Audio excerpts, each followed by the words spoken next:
early morning hours. We'll continue to see increasing sunshine as the day goes on. Then into Thursday, 66 degrees, mostly sunny skies. Friday, good to be seeing some afternoon chances of some showers and storms, highs towards the lower 70s. Will continue to rise into Saturday, highs close to 80 degrees, mostly sunny skies. By Sunday, more chances of some scattered showers and storms. From the First Alert 4 Weather Center, I'm meteorologist Shane Scott. Let's get moving, St. Louis. This is Mike Ferguson in the morning on News Talk STL. Well, things ramped up again in Iran. We're going to talk about what happened and where we go from here. That's still ahead here this morning. Good morning. Happy Wednesday to you, Mike Ferguson. Let's start a little bit closer to home here. Illinois, big news across the country. Department of Justice now looking at 36 Illinois schools, including one in this region here, accusing them or at least investigating them based on accusations that they are continuing to push the gender nonsense, but even worse, doing so without the permission of the parents and not even letting the parents know or have the chance to pull their kids out. If that turns out to be true, there should be massive repercussions for that. We spoke with Shannon Adcock from our friends at Awake, Illinois on Tuesday's program, and she gave us this update with the receipts. The DOJ launches investigations into 36 Illinois schools, including at least one from the St. Louis general region here. O'Fallon, Illinois is in this as well. So there are two questions at hand, at least two questions at hand. Are they still pushing the sexual content? I'll just call it grooming. But secondly, and this may be the bigger legal aspect of this, are they doing so without notifying the parents or at least giving them a chance to opt out? 36 schools throughout Illinois on this. Wow. We're now joined by Shannon Adcock from our friends at Awake, Illinois. And Shannon, I was just mentioning here a few minutes ago, you warned us about this something like a year ago when you were on the show. And of course, we got all the social media haters, your fan club, as we like to call it as well, who are like, that's never going to happen. They don't do that. Well, now the Department of Justice has enough to go on to say, we're at least going to do a Title IX investigation on this. How big is the scope of this? Well, this is actually a pretty big deal, and thank you for having me on to discuss it. So we sounded the alarm years ago, and this list is relatively a small pool, I would say, where the Department of Justice is investigating these school districts. A few of them sound a little panicked, but my response to some of the school board members and the legislators in this district is, look, if you're not doing anything wrong, then don't worry about it. But I think this is just a testimony to how these schools have gone on for years without much audit or without needing to have much transparency. But we know that this grooming behavior of sexualizing children is systemic and statewide. It is not limited to this, investigation of the 36 schools. It is in Chicago Public Schools. It is in Deerfield. It is in Naperville. It is everywhere in the state of Illinois, so long as one rogue teacher decides to push this agenda in the classroom or in extracurricular time, whatever it is. And we actually sounded the alarm in February 26, 2023, a secret school LGBTQ lunch club in Oregon, Illinois, which is one of the districts that is being investigated by the DOJ, where a fifth grade teacher, this Elizabeth Goncars, was actually having secret lunch meetings in her classroom with a group that grew to 40 students. And she was saying, we need to reject the patriarchy and talking about pride. And it was grooming behavior. She is still employed in this district. So these things are happening. Parents have to be so intentional in submitting opt-out forms and asking questions of anyone entrusted with their child. But we welcome this throughout the state of Illinois, this investigation. And, I think that this is going to be continuing down the road with even bigger districts that are clearly committing these infractions. Good morning, Shannon. This is Susie Moore. Of course, this is just an investigation that's been launched, and it's, obviously in preliminary stages. But what is it, given that it seems like this issue is as pervasive as you've mentioned, what is it about these particular districts, the 36 that are under investigation, that has tipped it in the scales in favor of investigating them? Mm-hmm. Well, it's suspected that this cluster of schools is tied to a particular federal grant that was received in the last, I don't know, however many years. So I think that was one of the criteria. But I also can't help but speculate, this is just me speculating, that they're kind of going for the lowest hanging fruit. In other words, areas that maybe aren't as large a school district as Chicago Public Schools. They don't have a super woke machine behind them, and they're probably going to be more compliant. And I can tell from talking to some of the school board members and parents in these districts, I think they are eager to be compliant and to fix anything that may need to get fixed versus a school like Chicago Public Schools, which is just, or Evanston, which is so fully committed to this indoctrination model. So I think they're going to maybe use this cluster as a case study and look, you can be compliant or you lose your funding. And if you don't fall in line, bigger schools like Chicago Public Schools, et cetera, then we're going to sue you. So I feel like this is kind of the first hammer to come down in Illinois, but it's making national news. You have really big media outlets covering this. You have pretty big social media accounts covering this. So they can't really pretend like this isn't happening. They're going to have to confront it head on. And this is a warning shot to every school board across the state of Illinois. Knock this stuff off. We know it's happening. Parents, meanwhile, have to put the opt-out forms that we provide people, awakeil.com/forms. But this all should be, if you're going to have children learning about transgenderism in kindergarten per the National Sex Ed Standards and radical comprehensive sexual education, make that opt-in or give those resources to the parents and they can choose. No more of this. We're going to be secretive, have gender support plans that parents don't know about. I think that the jig is up here and you can't unsee it any longer. Yeah, and that's I think maybe the bigger part of this, as horrible as everything you just described is, but it's the fact that it looks like, at least what's being investigated, Shannon, is that the school districts were doing this covertly, not telling the parents it was happening, not giving them a chance to opt out. At least that's the accusation on that. If that turns out to be true, then I think the only rational conclusion is that it is systemic and it is abusing the role of the school districts in order to indoctrinate and groom kids. 100%. And for example, the teacher in Oregon School District 220 that was having these secret LGBTQ lunch groups, she should be fired. Once this audit has taken place and you see there is staff that has gone rogue or has violated parental rights, they need to be fired. That is a problem staffer and they need to go. So, I think we're going to have to show here that this is not going to be tolerated. Why would we tolerate people who are overriding parental rights and grooming children on gender identity and sexual orientation? An adult that is that eager to talk to children about sex and sexuality is already a red flag. And if they're doing it covertly without parent opt-in or, informed consent, then that's a huge red flag. And these people should not be entrusted with children. Shannon, we heard a clip from Harmeet Dillon talking about this, and she referenced the Supreme Court decision from last year, the Mahmoud decision out of Maryland, which involved parental notification and opt-out ability. Do we know, did schools in Illinois, react in any way to that Supreme Court decision last year? Did they change up their procedures in order to be in compliance with it, or did they just sort of hand wave it away? No, I think they're just like, well, we're Illinois. We're going to keep going down this path of grooming and indoctrinating kids. But, if they know that parents are paying attention and they're getting the good questions, they're getting these opt-out forms, that is what I think districts want to see before they change course. So our number one advocacy effort is to empower parents. Like, you can get as mad as you want at a teacher or a school district, but if parents are apathetic and not paying attention or standing in the gap, then of course these schools are just going to keep doing what they've always been doing and grooming kids or presuming parents aren't paying attention.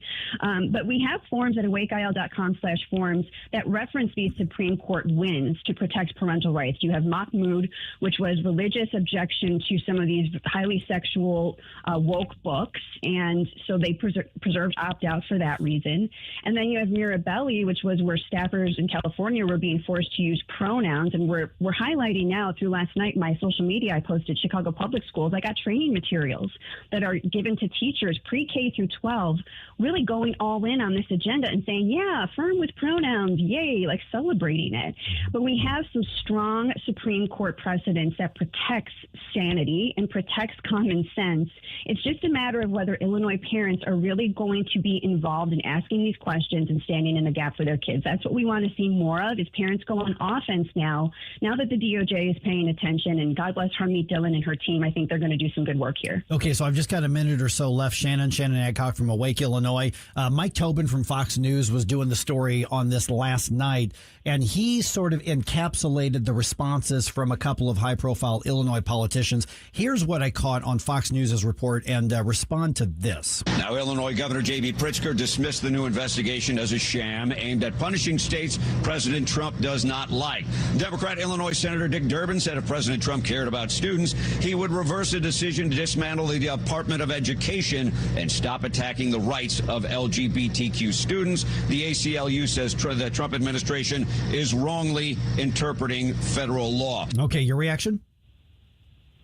Well, all they have is spin, because they lose on this issue, not just in Illinois, but across the country. So that's all they can say, is that it's a sham, but it's not. We have the receipts that this is happening, and we have the Supreme Court on our side to protect parental rights. So, of course, J.B. Pritzker, who is all in on this agenda. He tweeted once, like, hey, boys, go into the girls' bathrooms. I mean, he's all in on this. So, of course, he's going to say it's a sham, but it's not. And this is a huge warning call to all Illinois school districts to really be transparent and start adopting more pro-parent, pro-child policy making, so that you don't have to face these audits in the future. But parents really have to pay attention. Who cares what Pritzker says? Durbin also said something about it being a sham. They're just following a script, but they know that they lose on this issue. Parents do not want their children groomed or sexualized in K through 12 schools, and they're done with it. Yeah, and you warned us on this show like over a year ago. So, Shannon, appreciate you being back on. People, especially those in Illinois, they need to be connected with you. What's the way to do it? And by the way, Missourians, by the way, don't think for a minute this isn't happening in Missouri, too, just because it's a red state. I'm just saying, this isn't just about Illinois. It's everywhere. Yeah, but Shannon, people want to get in touch with you. Best way to do it is what? Well, follow us on X at awake_IL. Our website is awakeil.com. I would add to go to our forums page, opt out. And if you are in another market that's not Illinois, send us an email. And if you need a resource, we'll be glad to customize something for you. Okay, 314-912-1019. By the way, that conversation with Shannon, that is up on the News Talk STL podcast. Just go to News Talk STL or News Talk STL on any of the podcast platforms. Look up Mike Ferguson in the morning, and please share that discussion, especially to anybody you know in Illinois. Oh, by the way, Wednesday, you know what that means?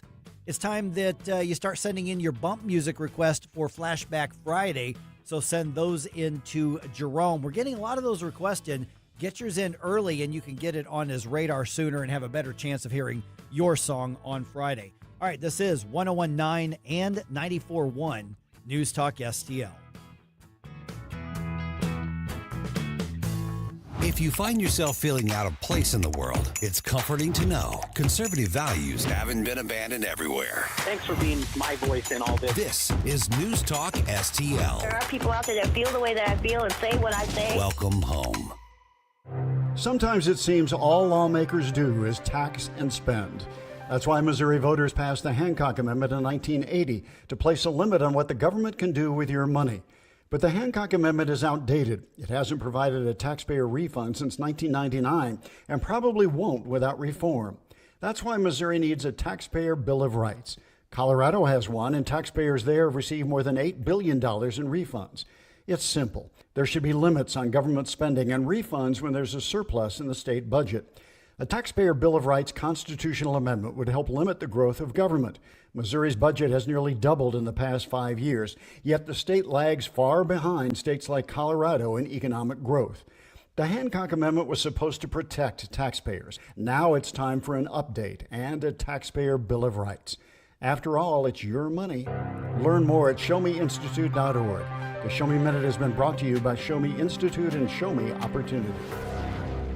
Oh, Adam, you are so romantic. And I love the kitchen you found with all these great crumbs. Yeah, baby, only the finest crumbs in the kitchen for my favorite aunt.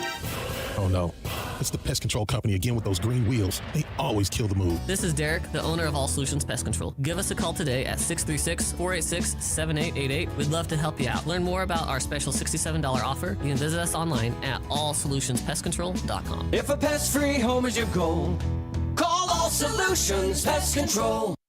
Country Mart's massive meat sale this Thursday and Friday, February 5th and 6th. A sale so big we could only call it a massive meat sale. Premium sliced bacon, $3.49 a pound. Boneless ribeyes, $8.99 a pound. Baby back pork ribs, $2.99 a pound. Boneless pork loins, $1.89 a pound. Boneless beef tenderloins, $12.99 a pound. Visit our Facebook page to see everything. St. Clair Country Mart on Plaza Drive in St. Clair. Hurry while supplies last. Sorry, no rain checks. People ask all the time, who the heck is Low Cost Airlines? Well, we're not just one airline. When you're talking to us, you're talking to everyone. We are the discount supermarket for all airline tickets. Plus, we have all the airlines and always have the best prices. American, Delta, United, plus all the specialized international airlines and a lot more.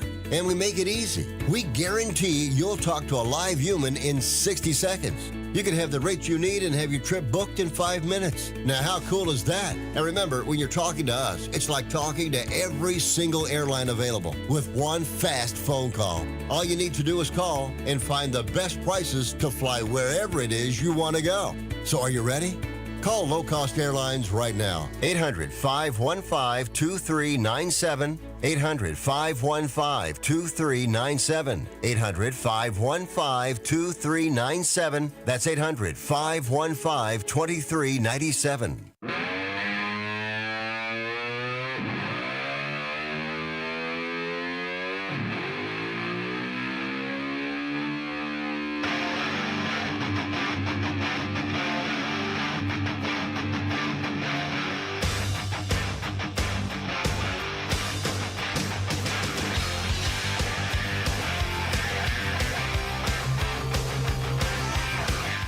Get up, St. Louis. It's Mike Ferguson in the morning. Starting to see a few more videos popping up on people talking about the whole tax cut proposal on the Missouri side. Oh. Obviously, it's very controversial, but just from the comms guy perspective, the communications guy perspective, it's really interesting to me to see how the evolution of the debate is happening. A couple different things. One is that the opponents of it, and listen, there's some opponents who have some very defensible positions on it. But they want to talk about everything except the income tax part of it. And it's an income tax elimination proposal.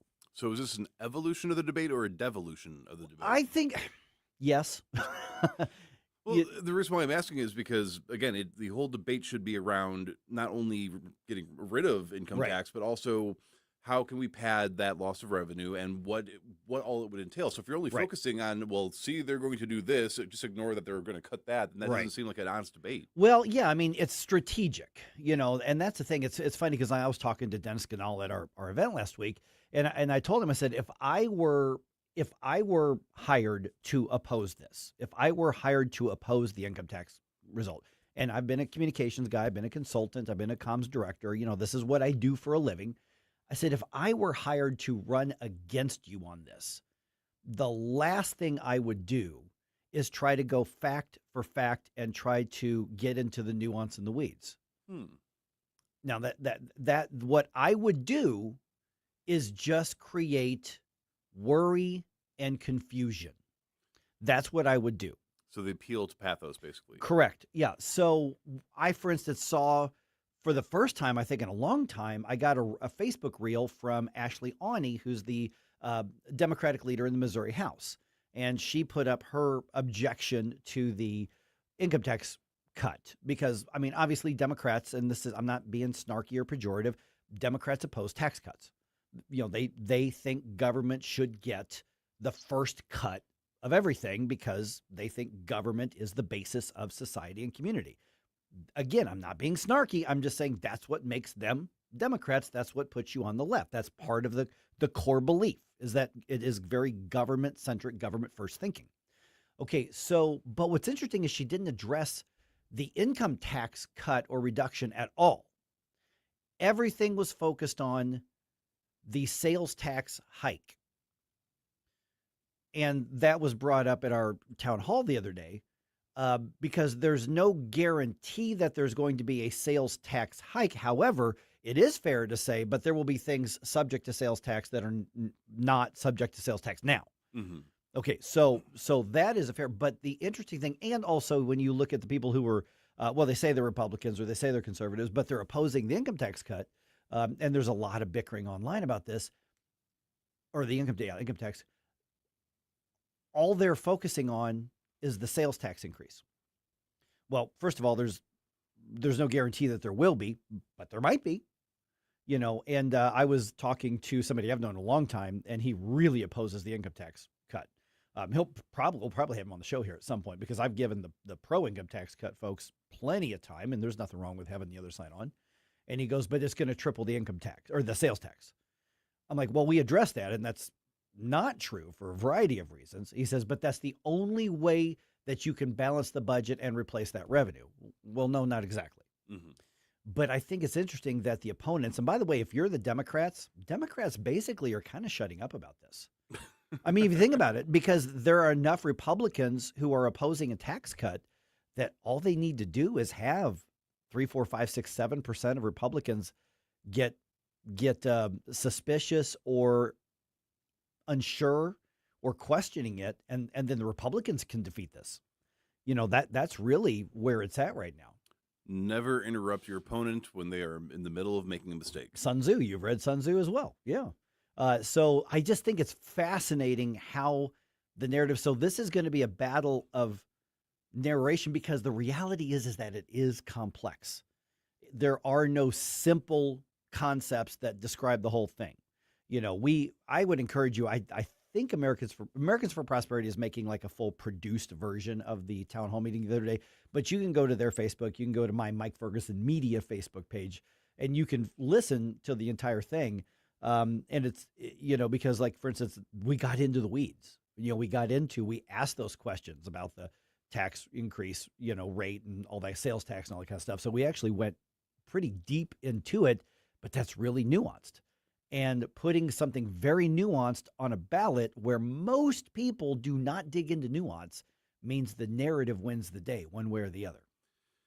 Yeah, the unfortunate thing of human behavior that I've noticed over the years is that it's a lot easier to get people to act based on motivation of fear than it is based on motivation of support or excitement. Right. Because if you could be excited about something and say, yeah, that's totally going to work, and then stay on the sidelines. Yeah.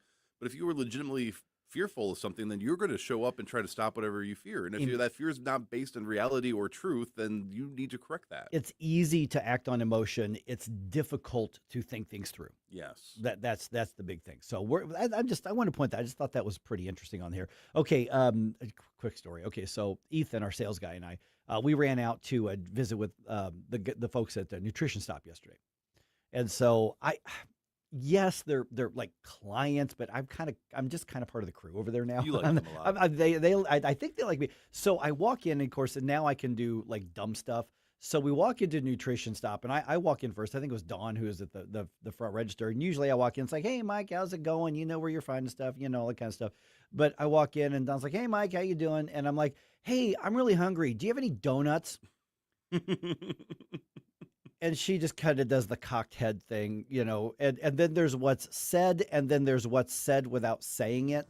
So what was said is, no, Mike, we don't have any donuts at Nutrition Stop. And then there was what's not said. No, Mike, we don't have any donuts, dumbass.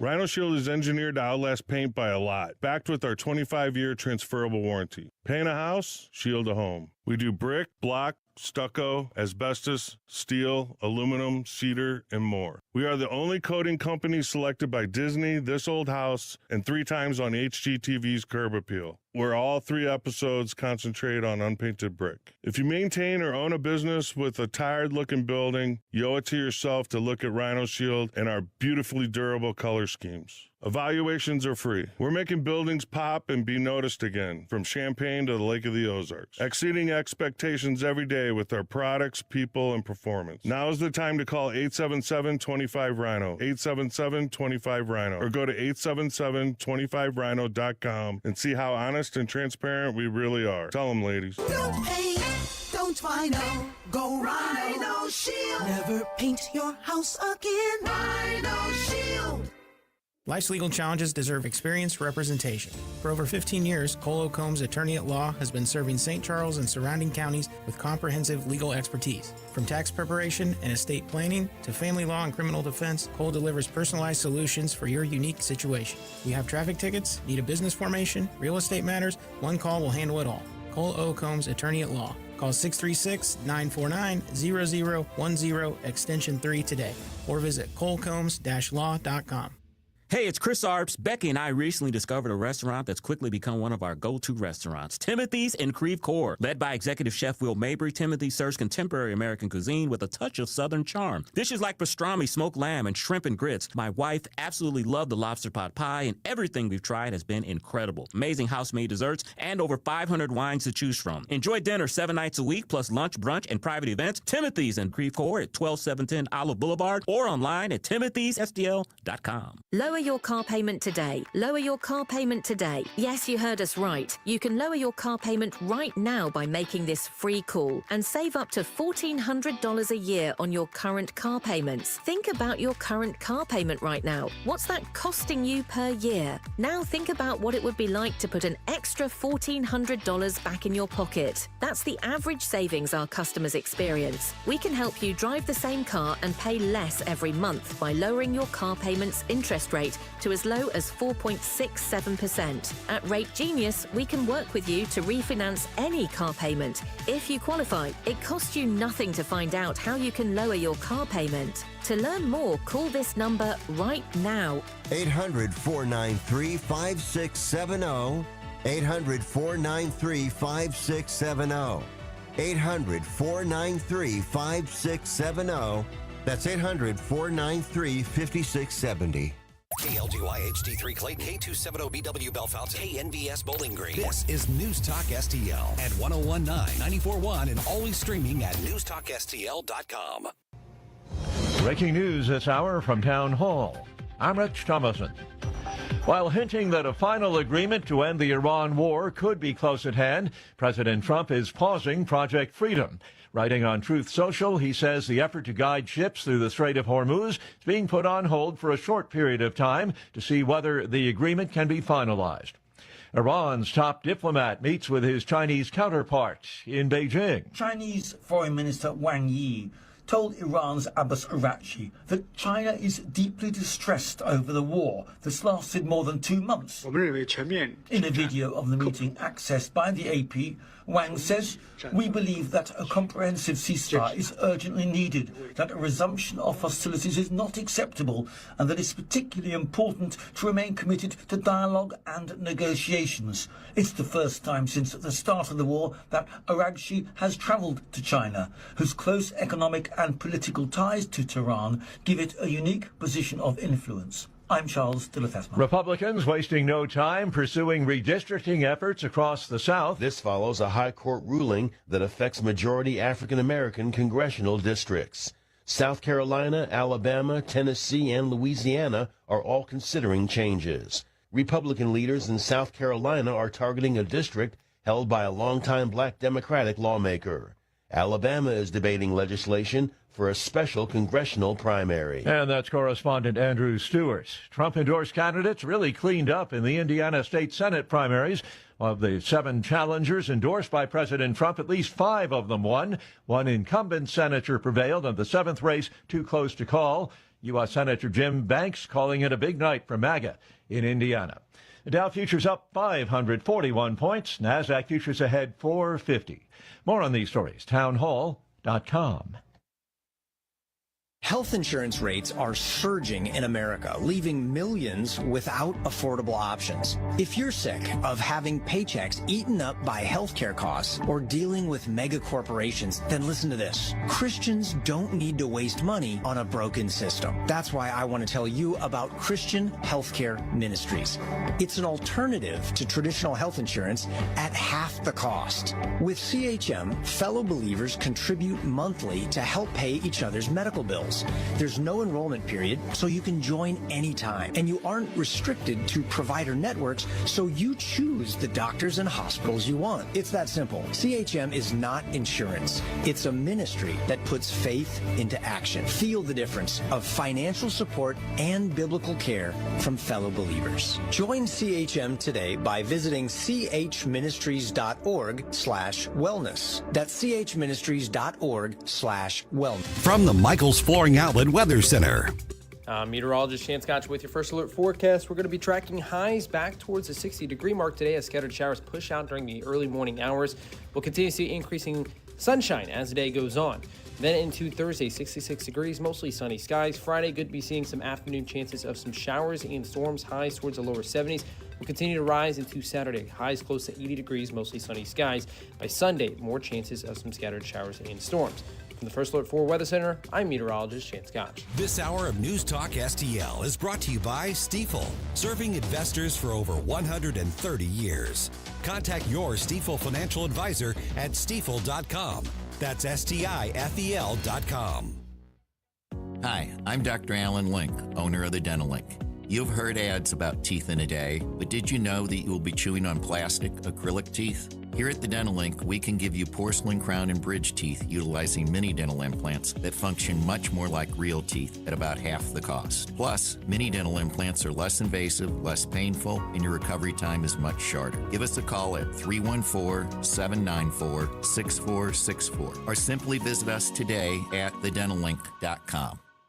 Remember when food tasted like home? When breakfast was made from scratch and dessert was worth saving room for? At Shorty's Diner, we're serving up down-home breakfasts, lunches, and desserts just like Mom used to make. Fresh, from scratch, every single day. Step back in time with us, where the booths are cozy, Elvis is always in the building, and every plate feels like a hug. Calling all Vic heads. Ken and I will be doing our show live from Shorty's Diner this Friday. Stop by for a delicious breakfast or lunch and say hi at Shorty's Diner on Lackland in Westport. On the next, Larry Connors, USA. The story behind the story. It was on this date, 1937. The Hindenburg blew up.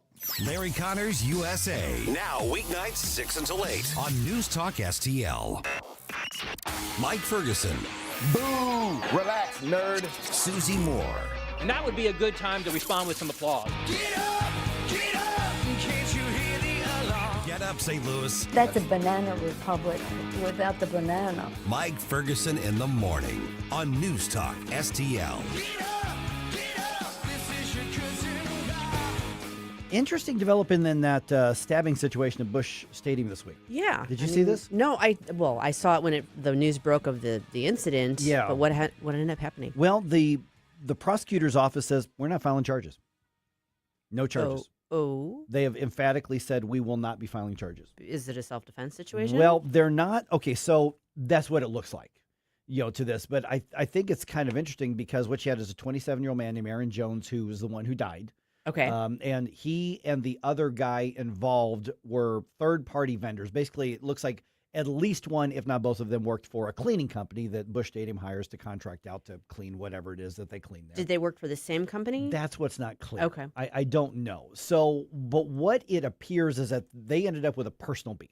Okay. Is what it looks like. I mean, because at one point they were like, they worked for third-party vendors, plural. Were they, mad at each other for business, or was it personal? We don't really know. Mm-hmm. But the circuit attorney's office put out a statement saying that they've reviewed the entire situation. And this is, 2 days after it happened, because this happened early Monday morning. I was going to say they were showing the video of it yesterday morning, like right. Almost seeming like it had happened overnight. Right. It was about 2:45 or 2:30 in the morning on Monday, because it happened just hours after we started our show, or before we started our show. Okay. On Monday. And so the statement came out right away that they said that they will not be filing charges. So, some reporters obviously were saying, okay, well, why not? And their answer was, well, we don't give specific reasons why we don't file charges. We'll give reasons why we do file charges, but we're not going to justify not filing a charge, which I think is interesting. But here's the statement that was released from the circuit attorney's office. The circuit attorney's office has declined to file charges in connection with the stabbing death that occurred early Monday morning at Busch Stadium. The circuit attorney's office does not disclose its reasons for declining charges Our attorneys carefully review the facts and evidence in each case and make charging decisions based on the law and the facts. Homicide investigations often involve complex legal questions, including issues related to self-defense. We extend our deepest condolences to the family of 27-year-old Aaron Jones, who lost his life in that incident. So it sounds to me like they're saying we can't really say why we're not charging, but we're going to throw in the word self-defense there. Just to give you that. Just, we're not saying that that's what it is. We're just not saying that's what it's, Well, I will say this. Yeah. That, to me, is basically the only reason I can think of why they wouldn't file charges. You've got somebody who's dead at the hands of somebody else, and that's known. Which is actually the definition of homicide. People think homicide means murder. No, necessarily. It can, but homicide means a little one Venn diagram. Right. Homicide means one person caused the death of another person. Correct. Yeah. Correct. So, accidental would be one. It's pretty hard to stab someone that you've had a beef with accidentally. That's right. So, that's the logical inference, but it is interesting. I know there was an age differential. I think that the 65 and 27. Yeah, which, there's plenty of perfectly hardy, hale 65-year-olds. It's not, sure. I don't think it's a situation like an elderly person, Mm-hmm. obviously still working. Yeah, that's the only conclusion you can draw, but I suspect the family of the decedent may not be particularly pleased with that Probably information. not. Yeah, probably not. I wouldn't think so. I have run into a couple of people that I know. I know one friend of mine who lost a son in a gunfight. Mm-hmm. And the police, and it was interesting because when I saw him, just a day or two after it happened, and I'm like, I'm so sorry. What he goes. His answer was, let the police do their job. Let's figure out what happened. Mm-hmm. He goes, while I'm trying to process all this. Well, the police said his son was at fault. Wow. And his reaction was, looks like my son was at fault. Oof, and he, but I think that's probably the exception to the rule. What you're describing is probably more common. Yeah. And if they were on the job when this happened, that's going to involve the employer as well in terms of, Yep.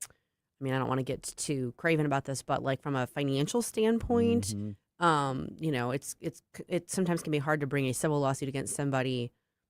I don't know what the financial situation of the older man is, but he's working at 2:30 in the morning at Busch Stadium, so I'm guessing that's kind of what I was thinking. Not like too affluent, but the employer may have something. There may be essentially like work comp kind of situation. Mm-hmm. But when you've got a stabbing, I don't know. My lawyer brain's turning on and seeing all kinds of problems with this. So you've got the lawyer brain. I've got the old reporter brain, Mm-hmm. which I'm not a reporter journalist anymore, but I used to early in my career. I covered crime scenes. Yeah. So I did a lot of crime scene stuff with a lot of the cones, a lot of chatting with the cops that I got to know. I did that for years. And what I'm reading between the lines into all of this is whatever the beef was, the guy who ended up unfortunately dying was labeled to be the aggressor. Mm-hmm. And it sounds like the 65-year-old was a victim. And the fact that they even threw the word self-defense. Now, they did not say this was self-defense. No, they didn't. They just dangled the words out there, like this. And to me, that's a message that says there are a variety of things, including self-defense, that are factored in. I get why they're not describing why they made that decision. Yeah. Because if you decide to charge somebody, then the burden of proof is on you, as it should be, and then you have to justify why. In this case right here, the fact that happened so quickly, and they said, no, we're out. What's interesting, too, is it seems like, and I know that this isn't necessarily the rule, but it just seems like so often in cases like this, it's the opposite, where they go too hard at charging somebody who may have been justified in defending themselves, and then there's a whole tussle over, was this justified or not? This seems to be very much not that, which just is not the usual situation, I don't think.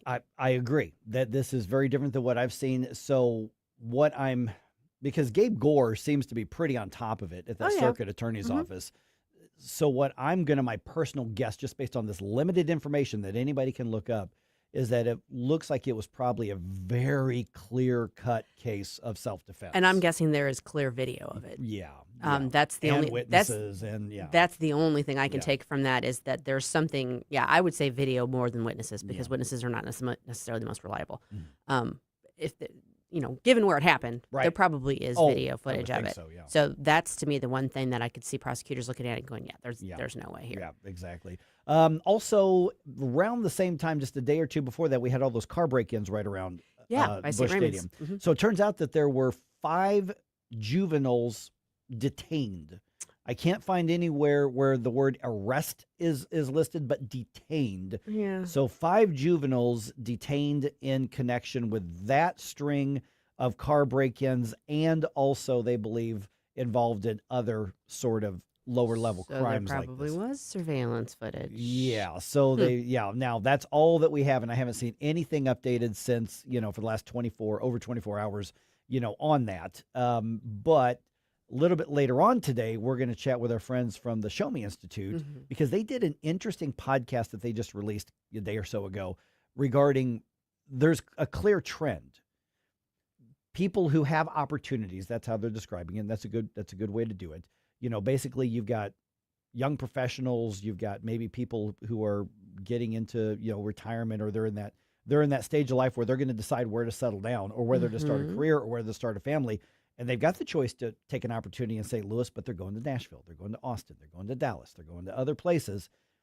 And I would say, well, why? But we know why they're not choosing the city, and they're not generally choosing, to some degree, the metro as well, but particularly not the city. And so they had a really interesting deep dive into that on their podcast. So we're getting some of the highlights later on. And then you've got these situations in the very place that the city is desperate to change the reputation of. Right. And they just can't seem to do it because stuff like this keeps happening. Well, it's a chicken and egg thing. Yep. We did see the city take the proactive response after 314 day got out of hand and impose the curfew and kind of crack down. And that seemed to have the desired effect. So it tells you something we should all already understand. And that is when you have a robust police presence and a kind of preemptive approach to policing, you tend to cut down on the shenanigans. Right. And I mean, the resources, maybe they're not there, but they need to be. But it takes a lot longer than, hey, things have been going pretty well for the last month or two before families go, years. Okay, I'm going to move my family there and put my kids in your schools. It takes years. Yeah, if not a generation. Yeah.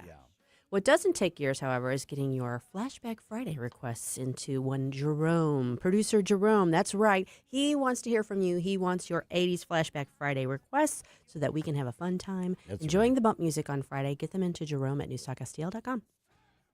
I see your indifference. Stop it right now before you blow us all away. Well, there you go again. Listening to Mike Ferguson in the morning on News Talk STL. This is your cousin. Get up, what are you waiting for? Get up. Grab your shotgun and mark your calendar. The 11th annual Jeff Hansen Memorial Foundation Sporting Clay event is Saturday, May 16th at Black Hawk Valley Hunting Preserve in Old Monroe, Missouri. Enjoy 56 clays, breakfast, and lunch, all included for just $195 per person. Or enter a team of 4 with a golf cart for $750. There'll be door prizes, gun raffles, and trophies for top teams and top shooters. Reserve your spot by May 8th at jeffhansenmemorialfoundation.org. License number GL250000615. We've seen all kinds of clogs, so remember the rule. Only flush 3 things. Number 1, number 2, and toilet paper. What about my dinosaurs? No? My monster truck? Nope. What about... If it's not the big 3, don't flush it. But if someone does flush a dinosaur... Call Grasser. We clear the clog and get things moving again. Green is always Grasser at GrasserHomeservices.com. This is a special alert to all Americans who own a vehicle with less than 200,000 miles with an auto warranty about to expire or with no warranty coverage at all. Due to a decline in the economy, CarShield is announcing a low-cost month-to-month vehicle protection plan that is now available to the public to save any driver out-of-pocket expenses on future auto repairs. Call now to find out how you can pay almost nothing for covered auto repairs. Yes, you heard that correctly. Pay almost nothing for covered auto repairs. An open phone line has been established for all drivers to call for a free quick quote. Call 800-478-6430 now. Drivers who are covered will not have to pay for covered repairs again. This protection plan is at an all-time low. Additionally, drivers who activate this vehicle protection today will also receive free roadside assistance, free towing, and car rental options at no additional cost. Call us for your free quick quote today. 800-478-6430. That's 800-478-6430. What do you have to lose? Call 800-478-6430. Again, 800-478-6430. This hour of Mike Ferguson in the Morning is brought to you by Stifel. Request a portfolio review from your Stifel financial advisor at stifel.com. That's STIFEL.com.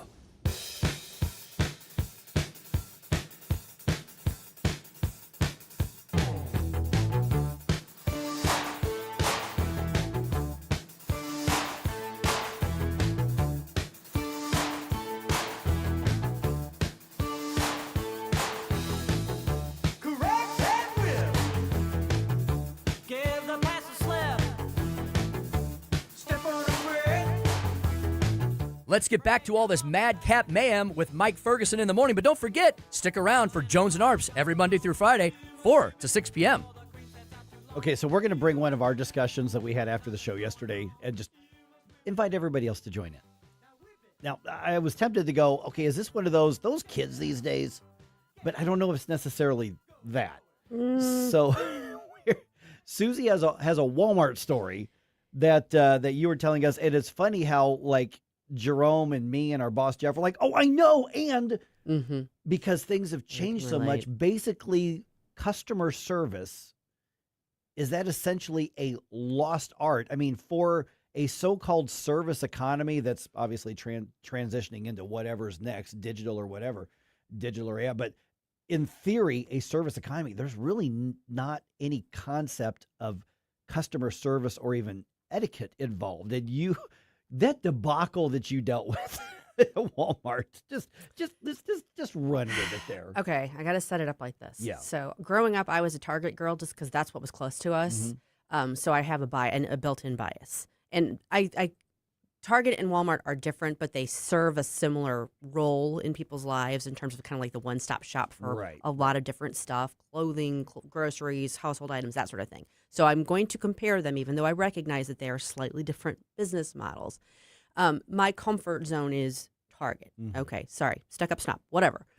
But, that doesn't mean I don't ever go to Walmart. I do, but I always find when I do that it's sort of disorienting because I'm not used to it. And it just seems like, I don't know, like more chaotic and less, it's a less pleasant shopping experience. I stopped going to the Walmart on Hanley Road because every time I go there are police cars with lights flashing in front of the Yeah. So, and I didn't even go to the one that I normally go to if I'm going to go. I decided, I was like, they're almost equidistant from my house. And I was like, oh, I'll go to the other one. I never go to that one. So I go and I walk in and it's kind of crowded and there's a few things I need to get.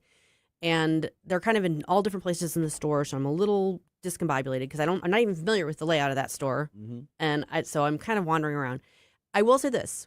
One young person was very kind when I asked where the greeting cards were. They pointed me to where they were without issue. That was perfectly fine.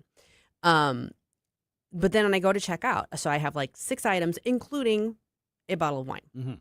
Okay. The self-checkout lanes are closed. You cannot access them. I later came to learn that Walmart is completely phasing out. Oh, yeah.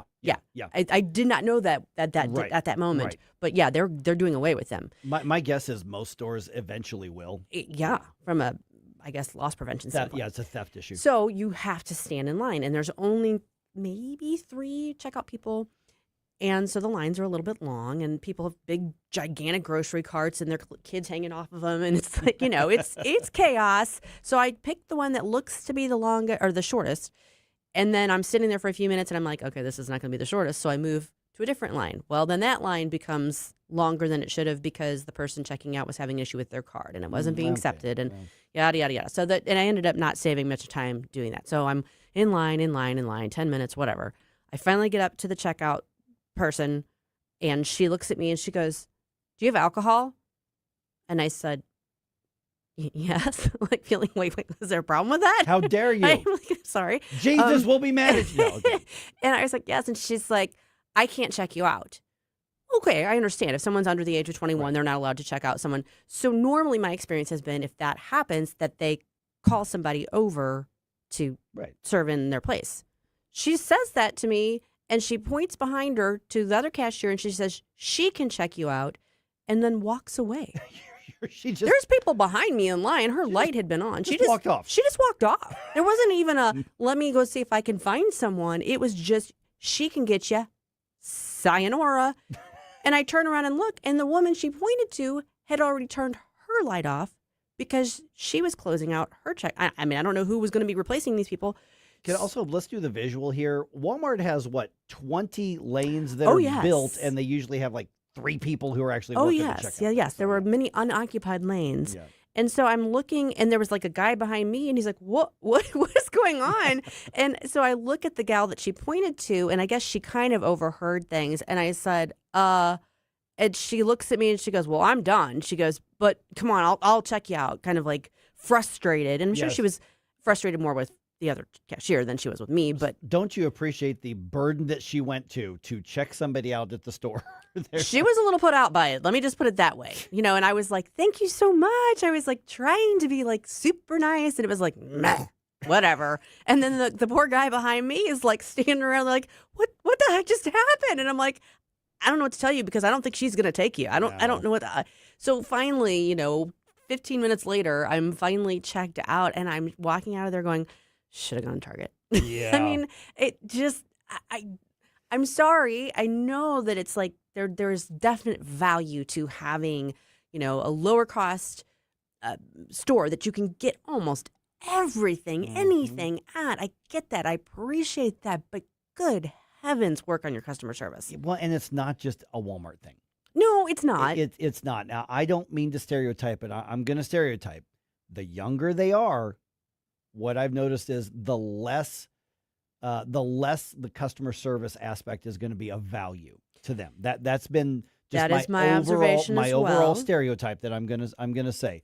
And if somebody does value that and they're really good, one of two things happens. It really stands out at a place like Walmart or wherever, or they get hired by Chick-fil-A.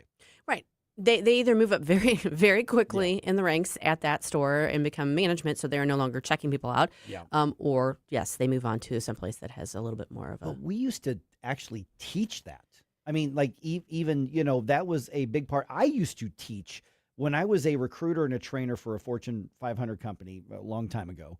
I wrote the recruiting and the training manuals that went into their national handbook. And I would do week-long classes teaching these young people how to do customer service. I would go into business colleges and do seminars on how to do customer service.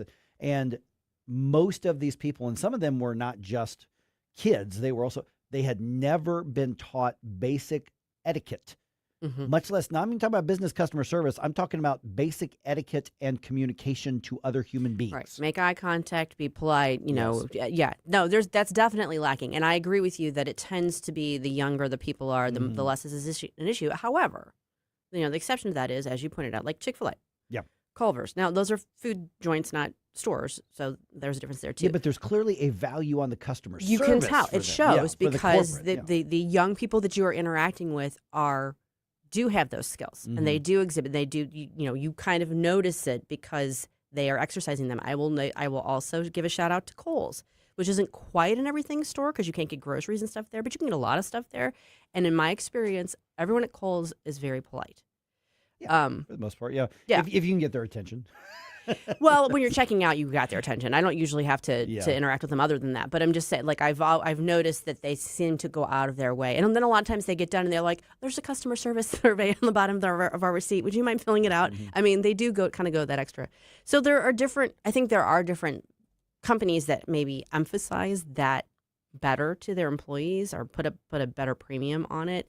That was just one of those things where I was like, okay, this experience just played into every single negative stereotype I have, which is why I very rarely go to Walmart. Scooter says, I guess this on Facebook, I think he said this, it's easier to find Waldo than a happy Walmart employee. Well, Scooter, you are absolutely right. You are absolutely right. Well, all the happy ones were working overnight, stocking the shelves while, little Oh, something. I don't know about that either. I know people that have held that position and were not happy with it either. Yeah. I don't think it's a happy place. Now, I will say this, in my prior life, I represented Walmart. Yeah. So I got to see it from the sort of security standpoint, and loss prevention and or what's the word I'm looking for? Like personal injury. Oh, liability? Liability Yeah. standpoint. God. Yeah, I was a lawyer for 30 years. Liability, what's that word? Yeah. Coffee. Get your coffee. I need it. So I did see that angle, and the people I worked with from that perspective were a little bit more professional. Right. So is this one of those darn kids these days, everything's going to hell in a handbasket? Or is this a matter of we're just losing, because this isn't just about Walmart. I mean, let's be real. No, I do think it's a corporate culture thing, though. It's a corporate culture, but is it also a broader culture where we have isolated ourselves so much that we don't value being a polite, helpful person to other people around us? And believe me, I've caught myself going to that, to where it's like, not my problem. What do I care? Right. I've done it too. Yeah, I mean, I do think it all ties in together. Maybe I can get a job at Walmart. I think, yeah, you probably could. I don't know how long you'd want to keep it, but that's okay. Yeah, I mean, I think it all ties in together. It ties in with the fact that we don't interact with each other. I mean, a lot of our interactions are impersonal and online, and so then when we are in person, we're out of practice. I think less of a faith-based community. Are you implying that communications online tend to not involve etiquette and politeness and concern for your fellow man? I'm not implying that. I am flat out stating. Oh, okay, got it. Yeah. The community, you don't have the community interaction the way you did back years ago. Faith surrounding, the either the community itself or the faith-based atmosphere. Right. And so, I mean, I think that all ties in together. But I do think a big part of it is corporate culture. I mean, we know there are companies that have made a conscious decision to make good customer service part of their brand. And there are companies that clearly have not. Yeah. Well, I think as well, it's not just that, it's the corporate environment. So when I worked for Walmart, I was one of the low cogs in the machine. I worked in layaway, which is one of the most miserable places you could probably be in a Walmart, because yeah, layaway at Walmart. You're right. It's a battle zone. It is it's a fight club, essentially. And then you'd get pulled wherever you were needed. But we were instructed, don't waste too much time with the customer. So smile, be polite, but then just get them, get in, get out. And a lot of people, when they're there, and studies have confirmed this across the board with retail and restaurant environments, there are a lot of people that go out and they will intentionally buy something they don't need just for the human interaction, just to talk to somebody, to get out of the house. Oh, yeah. We even had that So- at Fashion Gal back in the days. And so I'm not saying that this is at all related to your things. I've had that same exact experience, and I can't believe that they didn't just get on the radio and say, hey, we need a 21 plus. Oh, yeah. But there is that factor of why were you wasting so much time on the floor talking to that person? Why were you wasting so much time at the checkout lane when it's somebody that's actually like, hey, how's your day going? Hey, thank you so much for, So I do think that the corporate element of you are a cog, just get them in, get them out, take their money and smile about it, is really contributing to that factor of like, well, what's even the point of getting in trouble with my boss by being nice to this person anymore? Well, yeah, but again, That's that ties into corporate culture. Yeah. And I'm just going to say this right now as a paying customer of many different stores, I much prefer the ones that have actually gone the extra mile to say, we want your interaction with us to be pleasant. I will do the same thing. How am I going to be treated? How am I going to feel, while I'm in there? I don't care how fancy your store is, but don't be a jerk. Right. And when I used to wait tables to get through college, I figured out early, to your point, there were some people who only went out to eat just so they could tell somebody else what to do and order them around. Yeah. That dynamic absolutely happens. It does. People, man, what are you going to do with them? Yeah. Okay, no comment on that one. Some businesses and activists in St. Louis want their neighborhood surveilled by drones. I called it. Because safety. That's always what they say. It's because safety. We're going to explain that coming up here at 6:35 and why producer Jerome was right yet again. Try to detect it. It's not too late to whip it. Whip it good. When a good time turns around, you must whip it. My Mike Ferguson in the morning. Always be yourself, unless you suck. On News Talk STL. I say whip it. Whip it good. From the Michaels Flooring Outlet Weather Center. Meteorologist Shan Scotch with your first alert forecast. We're going to be tracking highs back towards the 60-degree mark today as scattered showers push out during the early morning hours. We'll continue to see increasing sunshine as the day goes on. Then into Thursday, 66 degrees, mostly sunny skies. Friday, good to be seeing some afternoon chances of some showers and storms, highs towards the lower 70s. Will continue to rise into Saturday, highs close to 80 degrees, mostly sunny skies. By Sunday, more chances of some scattered showers and storms. From the First Alert 4 Weather Center, I'm meteorologist Shan Scotch. Looking for a great place to play golf and host your next event? Sugar Creek Golf Course in High Ridge is more than just exceptional golf. Our clubhouse is the perfect spot for private parties, family get-togethers, and unforgettable celebrations. Make your special day even better with our welcoming atmosphere and outstanding service. Visit sugarcreekgolfcourse.com for more information. That's sugarcreekgolfcourse.com, where great golf and great memories meet. sugarcreekgolfcourse.com. Stan Musial, he missed a season in his prime to serve his country in the Navy. Honor a legend on Saturday, May 16th when the Cardinals face the Kansas City Royals. Fans can secure a Stan Musial military bobblehead presented by Coca-Cola and Deerbirds. This patriotic collectible celebrates Stan's Hall of Fame career and his service to our country. A true symbol of character on and off the field. A tribute worth displaying and remembering. Don't miss it. Get tickets and details at cardinals.com/promotions. Paging all nurses and healthcare heroes. This night is for you. Join the Cardinals for Nurses Appreciation on Wednesday, May 20th and Thursday, May 21st at Busch Stadium. With a special theme ticket, you'll receive a healthcare-inspired Cardinal sweatshirt plus a coupon for a complimentary drink. It's our way of saying thank you for all that you do in our community. Don't miss the special theme at the ballpark. Details and tickets at cardinals.com/theme. If you have a phone, you have a radio. I listen to News Talk STL on the app driving to work. Download the News Talk STL app. You got to get the News Talk STL app. Love the app. Can listen anywhere in St. Louis. And listen anytime. News Talk STL right on my phone. Anywhere.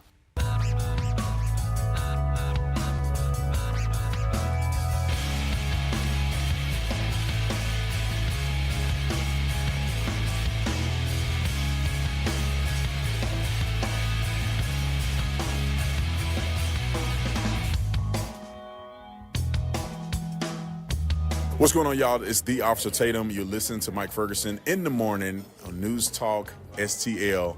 God bless you guys. God bless America. All right, when there aren't enough cops, should we enlist the drones to patrol? Susie. I think it depends. All right, as always, RedState.com, your place to get caught up on all the news in one place. So let's find out what's going on there. Susie, what are we highlighting today? This is the Red State Rundown. Today, our managing editor, Jennifer Van Laar, who is an intrepid investigative reporter, and she's been on this case from the get-go. I don't know if you remember this, but shortly after October 7th happened, there were protests, people out on the street in L.A., and there was a scuffle. One gentleman pushed another gentleman. Right. He fell back, hit his head, and died. Yeah. Okay, that case has finally come to fruition.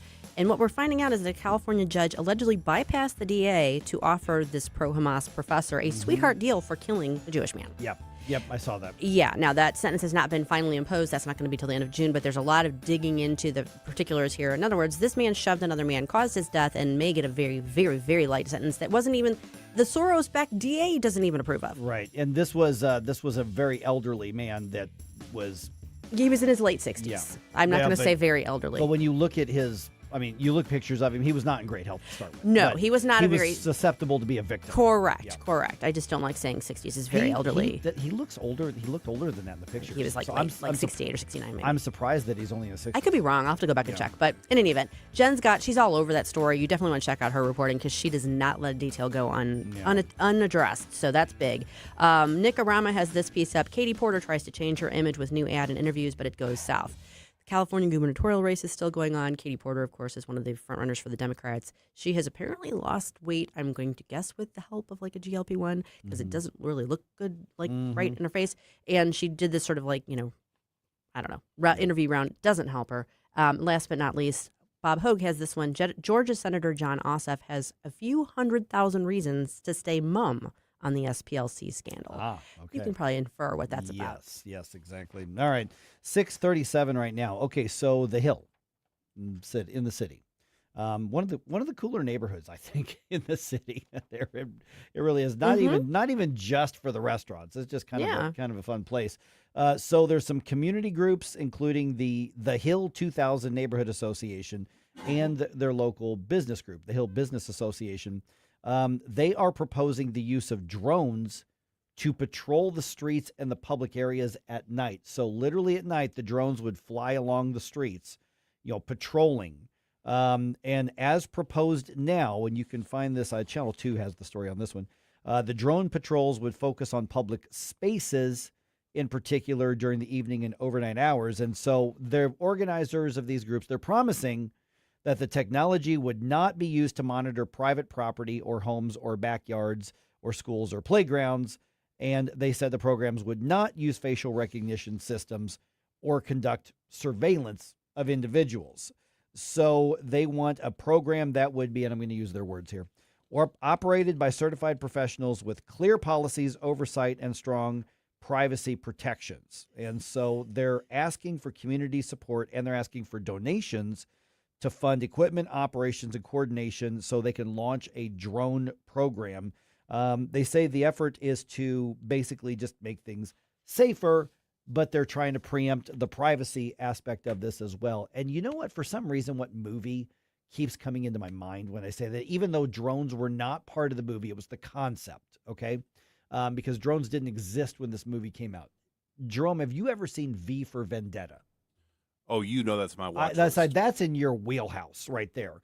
And, of course, they did the drive-by patrolling and all that kind of stuff and that sort of thing. Now, drones didn't exist when that movie was made, so they didn't have that. But for some reason, that's like the noir concept that kept coming in my head when I'm reading this story here. And Britain's already doing something like that. They will have police vans equipped with surveillance equipment and multiple 360 cameras drive into public areas and various location points and surveil people. I know somebody in the UK that's sending me photos of these. It's absolutely...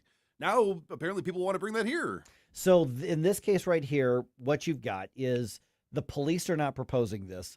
The neighborhood groups are proposing this. And right now they're saying, okay, well, just at night when there's big stuff, but we'll just have the drones flying around with their cameras. And we promise we will not let it go too far. Mm-hmm. We promise.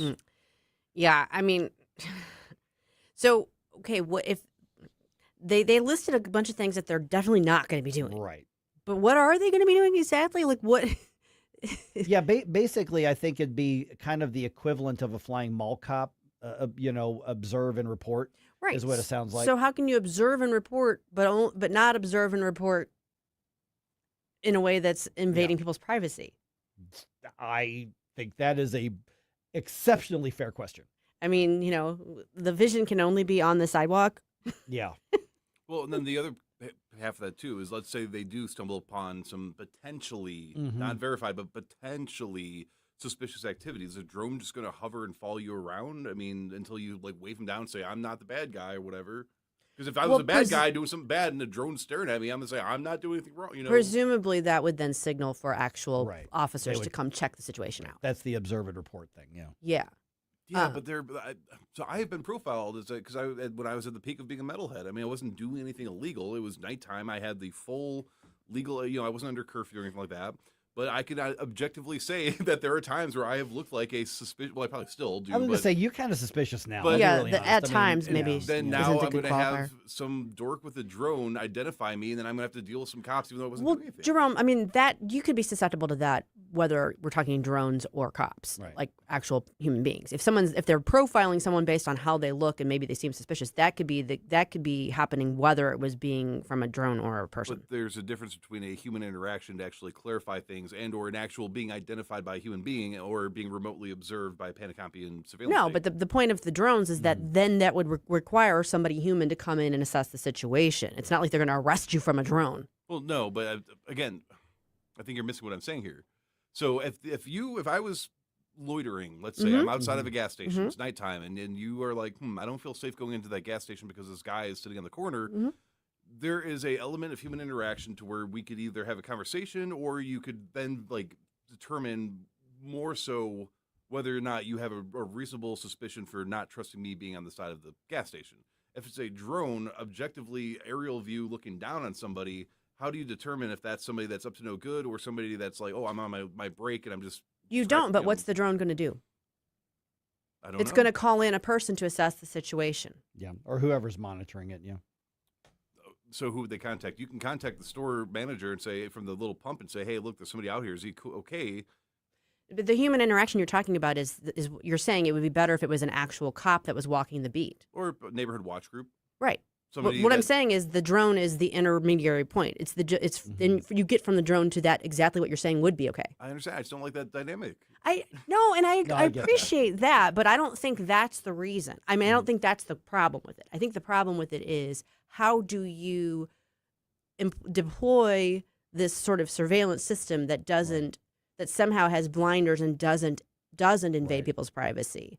The judgment calls are still going to have to come from humans. The judgment calls aren't coming from the drones, whether the drone is the first to pick up on something or not. Yeah, unless they have some kind of AI weird thing, which eventually probably. But in terms of doing anything with you or to you, right? Because they made statements like we're not going to monitor backyards or anything, because we've had that question earlier. Somebody wanted to do this over some of the parks in St. Louis in the city, and the city was like, no, you're not going to, because they wanted to just monitor and patrol the park. And that neighborhood, I forgot which one it was, but they're like, no, we don't want that. Well, and how is that any different than having fixed cameras? Well, I don't think it is, other than just the coverage. Thing. Yeah, it's the coverage. Yeah, I don't right, think but the bottom line is, I don't know how you have this sort of mobile surveillance system that doesn't infringe on people's privacy rights. If you're, and if it's limited to like the street view of something, then it would seem to me you could have a fixed camera as opposed to a mobile. I don't know. I understand why people might think this is a good idea. I mean, if you substitute a drone for a beat cop, if you just think of those in the same sense, and what's a beat cop normally doing? They're kind of walking the street, checking things out, keeping an eye on things. They're not actively pursuing anybody in particular unless and until they see a crime being committed or something criminal, seeming to unfold. So to me, that's the same thing, and there might be an advantage to that, but I think you could have a lot of issues from a privacy standpoint. Does it matter if this is a privately owned and deployed versus police owned and deployed? Well, how are you getting the consent of the people that are being surveilled? Yeah, so that doesn't change either way, right? Right. Yeah. So, yeah, and again, if I were to buy a drone and then I'm like, well, I want to get on this action too, and I start launching my own drones and watch, people were going crazy over that. Why are people, like random private people, allowed to spy on me in public, right? How is this any different except that this has a specific group within a community saying, hey, for the sake of all of us, we're going to make this decision and get the funding for it? Yeah, now if you are truly in public, though, law's pretty clear. You don't have a privacy issue at all. No, I'm talking about like looking at people's windows and their backyards or whatever. You fly over my backyard. Or audio. Like, what are you picking up on audio? Yep. Now, Scooter says the drone lets someone know that someone is watching. There's a potential deterrent effect there. I actually accept that. I think there absolutely is. The question is, at what cost? I mean, I think he's right. There is a deterrent. I mean, but what's at what cost? Is it worth it? Is the question. Maybe the answer is yes to the Hill. But that's the question. It is a deterrent. That's the whole point. And if we're doing deterrents, like I said, I was part of every neighborhood watch group that I've ever lived in the city of. And you know what else is a deterrent? Having actual people that can immediately respond to situations like that. I mean, so why not just put an actual, let's just say, hey, we're going to fund an extra group of private security people to be armed and ready to go. I think that's the issue, is having the resources and the people, the manpower in order to do that. Yeah. This is supposed to kind of supplement that or help alleviate the cost of that. Downtown St. Louis just had how was it, $500,000 grant for the downtown ambassadors to do just that, and they canceled the program after a year and a half. Yeah, it didn't go so well. It didn't go well at all. There's no easy answer to that, but I'm leery of this. I will just say that. I'm not completely opposed, but I'm leery. I'm sitting in my backyard and a drone flies over. I'm very accurate with baseballs. Yeah. I'm looking forward to seeing what my social credit score is going to be in a few years. Yeah, right? Well, in the meantime, how high are gas prices going to go? We've got the recap of what they are here in the Metro at 6:50, and it is not pretty.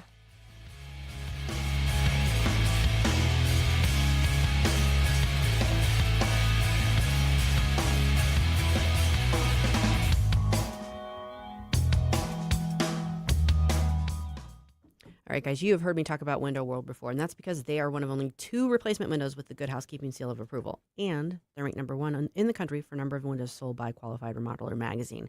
They've been doing this for over 20 years, which is helping improve the look and energy efficiency of more than 80,000 homes right here in St. Louis. And the St. Louis location has been owned, operated, and managed by born and raised St. Louisans for more than 23 years. So if you've been thinking about new windows, you can call today for a free in-home estimate at 1-800-GET-WINDOWS. What I like about Window World is the product itself. Their windows are durable, they're secure, they're energy efficient, and they're built with double-strength glass that you don't typically see in replacement windows. And you're covered with a lifetime warranty, which includes parts, glass, breakage, and labor. That's a pretty big deal. They don't just do windows either. Window World can also help with siding and doors, basically everything on your exterior except a roof or garage door. And here's something a lot of companies don't offer. Their customer service team is available 7 days a week. That means including weekends. And it shows. Over half of their appointments come from repeat customers or referrals, which tells you a lot about their commitment to customer service. Plus, they're also big in the community. They've raised over $4 million over the years for charities like Action for Autism and St. Jude, and they are the preferred windows of your St. Louis Blues. Right now, they're offering 36 months, same as cash financing with approved credit. So if you've been putting this off, now is a great time to act. Call Window World at 1-800-GET-WINDOWS. This is so stupid. St. Louis's Okay, I'm hanging up on you now. place to talk. News Talk STL. The Herzog Tomorrow Foundation provides private school tuition scholarships through Missouri's new Most Scholars program to cover the cost of accessible, high-quality schooling. Hi, this is Myella Esser with the Herzog Tomorrow Foundation. Our private school tuition scholarships wouldn't be possible without the support of generous Missouri taxpayers. If you're a Missouri taxpayer interested in redirecting your tax dollars and sending them to Missouri students in need of a better education, please contact me at herzogmostscholars.org. Better education for students creates a better tomorrow for all. Learn how you can help provide a better education for Missouri students at herzogmostscholars.org. That's herzogmostscholars.org. Also, sign up for The Lion, an initiative of the Herzog Foundation that carries articles covering a wide range of issues facing American families and culture. herzogfoundation.com. That's herzogfoundation.com. Oh, Hank, what a wonderful spider web you have built for us. I love this fabulous space we have right here in the corner of the kitchen. Thanks, Charlotte. I think I'll build us a vacation web in the coat closet. Oh, no. It's the pest control company again with those green wheels. They always kill the move. This is Derek, the owner of All Solutions Pest Control. Give us a call today at 636-486-7888. We'd love to help you out. Learn more about our special $67 offer. You can visit us online at allsolutionspestcontrol.com. If a pest-free home is your goal, call All Solutions Pest Control. This hour of Mike Ferguson in the Morning is brought to you by Stifel. Request a portfolio review from your Stifel financial advisor at stifel.com. That's STIFEL.com.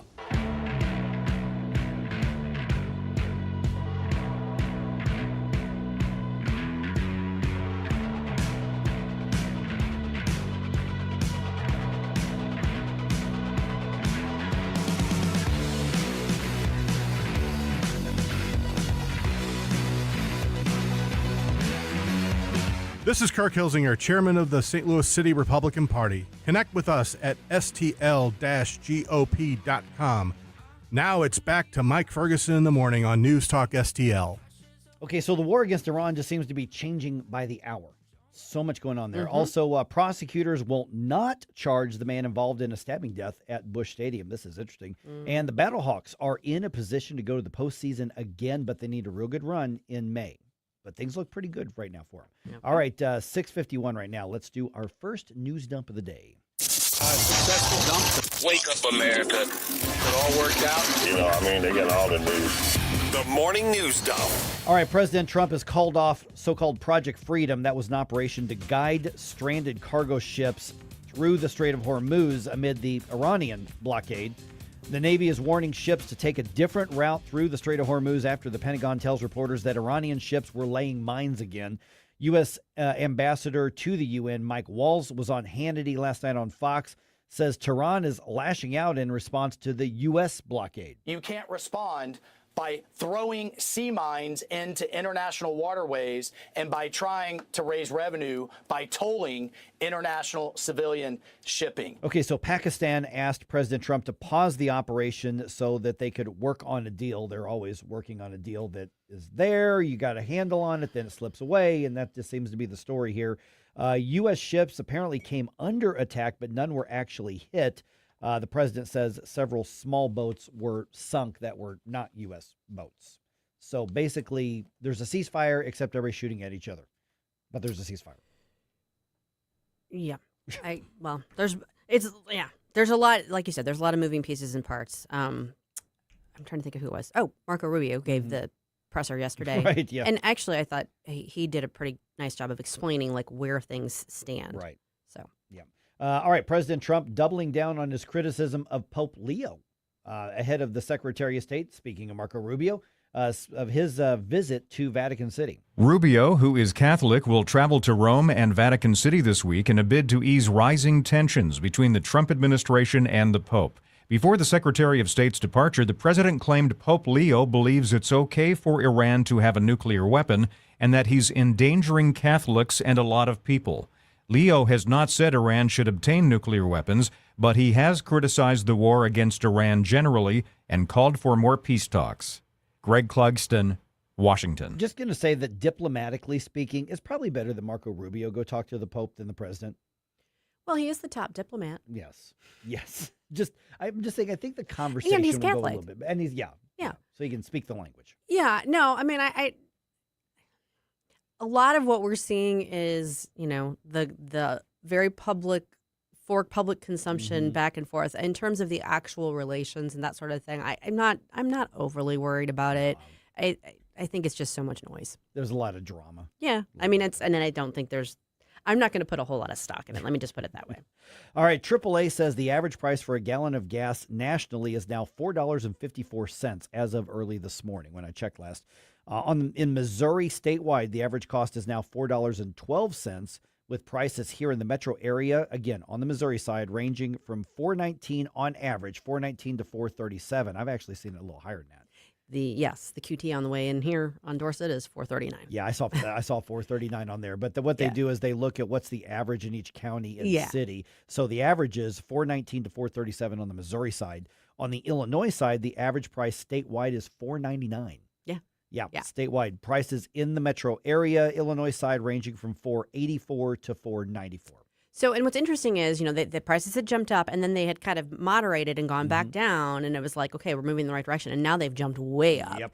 So I do believe this is a sort of a temporary kind of thing, but it has to be. This is not sustainable. No, not for the rest of the economy. It's not. No, for any of us. Anything, yeah. All right, no charges in connection with the stabbing death at Busch Stadium early Monday morning. That is the word from the circuit attorney's office, which declined to file any charges against the 65-year-old man involved in that altercation. Police say the dispute involved a cleaning crew that works for a vendor at the stadium. 27-year-old Aaron Jones died as a result of that fight. So ugly situation early Monday morning. And the indication is that self-defense may have played a role. That's the easiest inference you can draw from it. If it was something else, we're left in the dark, but I got to believe that the family's probably still asking questions. Yeah, I suspect so, because there ain't no he had it coming statute on there. So. There is not. No. Okay, he's asking again.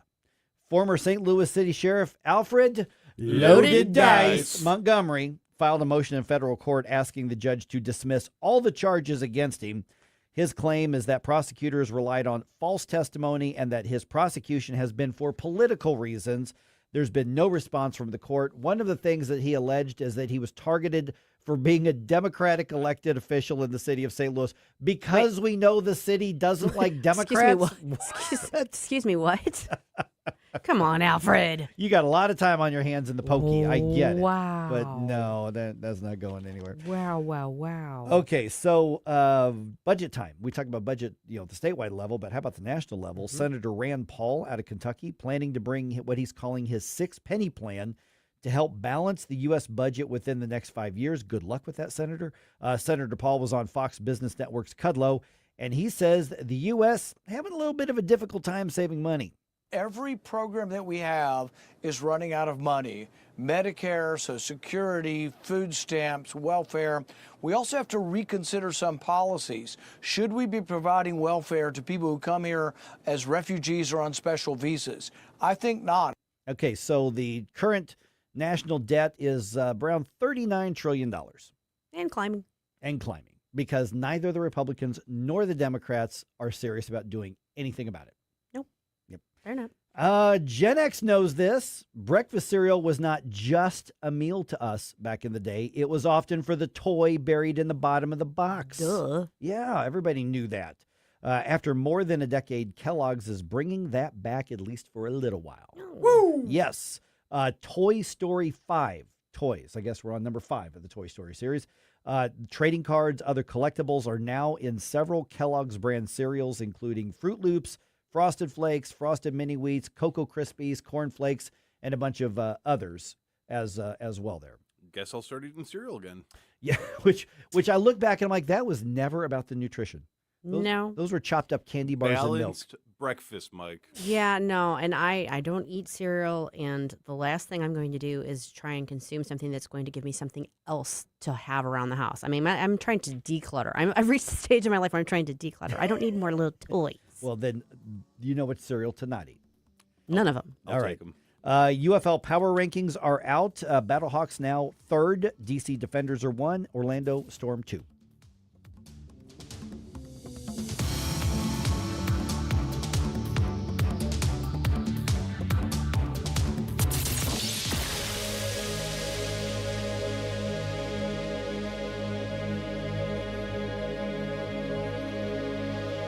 Springtime in St. Louis, and if you hate to paint, do what your neighbor Mr. Rob Miller from Harvesttown Auto Body in St. Peters did. He called Rhino Shield. Rob, what was the thought process for going with Rhino Shield as a business owner? My family's business is over 10,000 square feet, and it did not have the curb appeal I wanted. Rob, tell everyone how the experience was with Rhino Shield from start to finish. The process that I liked was when you came out, you gave me all of these options that would fit my building. Our building was really faded. I don't want to have to paint my building again.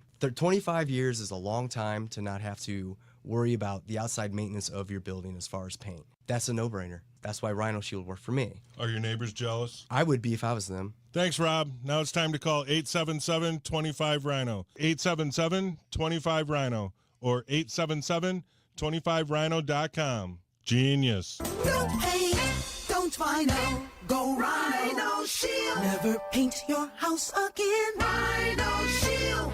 1949, the last time a Republican held the top post in St. Louis City. A gallon of milk was 84 cents, and streetcars ran down Grand Avenue. Unfortunately, St. Louis city streets are no longer the epicenter of family and business life. In the 80 years of Democrat control, our city has been on a steady decline. Hello, Kirk Ilsinger, chairman of the Republican Party for the city of St. Louis, and we believe it is our duty to provide a different path forward. I invite you to our meetings the first Thursday of every month. Learn more at stl-gop.com. Paid for by St. Louis City Republican PAC. Curtis Farber, Treasurer. KLGY HD3 Clayton, K270BW Bellefontaine, KNBS Bowling Green. This is News Talk STL at 1019, 94.1, and always streaming at NewsTalkSTL.com. Breaking news this hour from Town Hall. I'm Rich Thomason.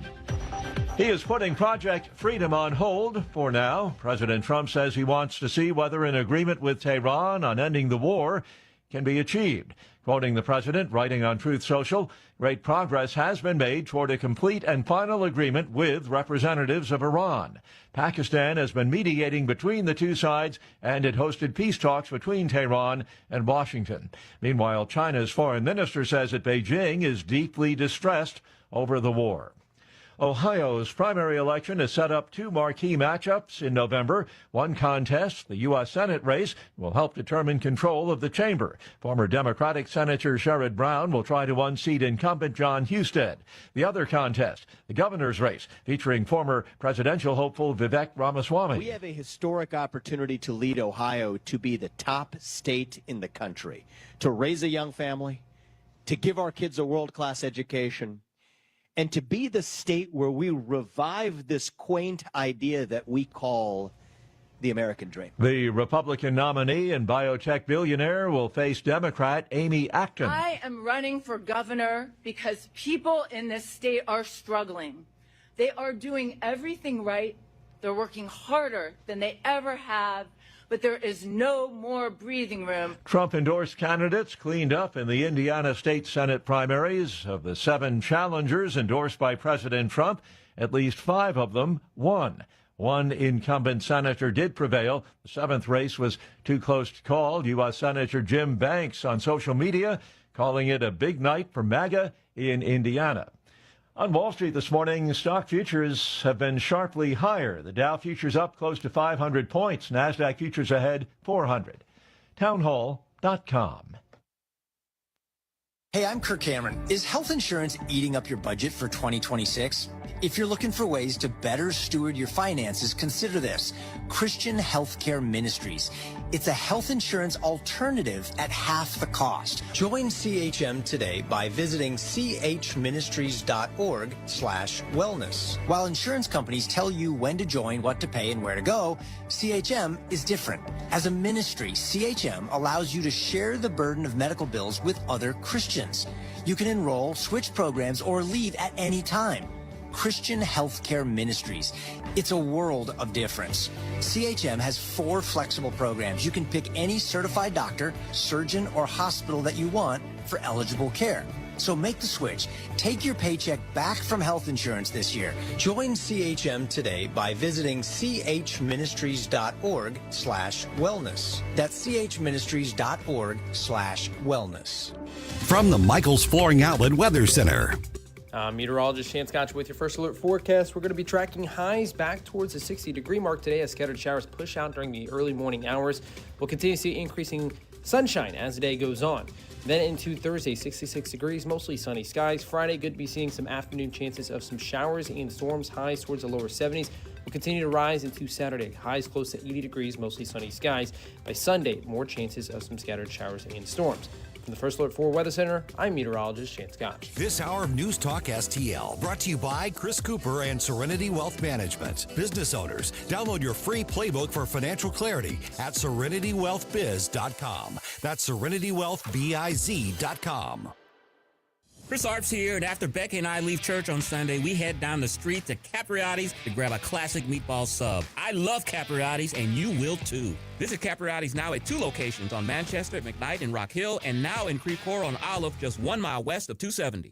Hey, it's Vic Porcelli. We're sitting here with our great friend, Chris Cooper. Hi, Chris. What's going on, Vic? How are you? I hear you wrote another book. This one's an e-book. Is that right? The Business Owner's Playbook for Financial Clarity. So it is a great book for entrepreneurs. It's a very short guide. Give people, business owners, the ability to understand key questions that are important, such as succession planning, legacy planning, getting the IRS out of our pockets, right? Because do you like paying taxes? I do not. I don't think anybody likes paying taxes, right? That just makes sense. And then always talking about protection. And then the other thing from a business owner perspective, what is the biggest asset a business owner has? Probably their business itself, right? We need to make sure we understand what the value of that business is as well. So this new book, I'm sure, is incredibly expensive, right? How much? No, it's a free resource. Oh, it's free. We provide guidance, we provide education because we want to make sure people feel educated and understanding, because sometimes you don't know what questions to ask, and we need to make sure we help arm people with information to ask the right question. Reach out to Chris and Stacy today at SerenityWealthNow.com. Investment advice offered through Fortis Capital Advisors, LLC.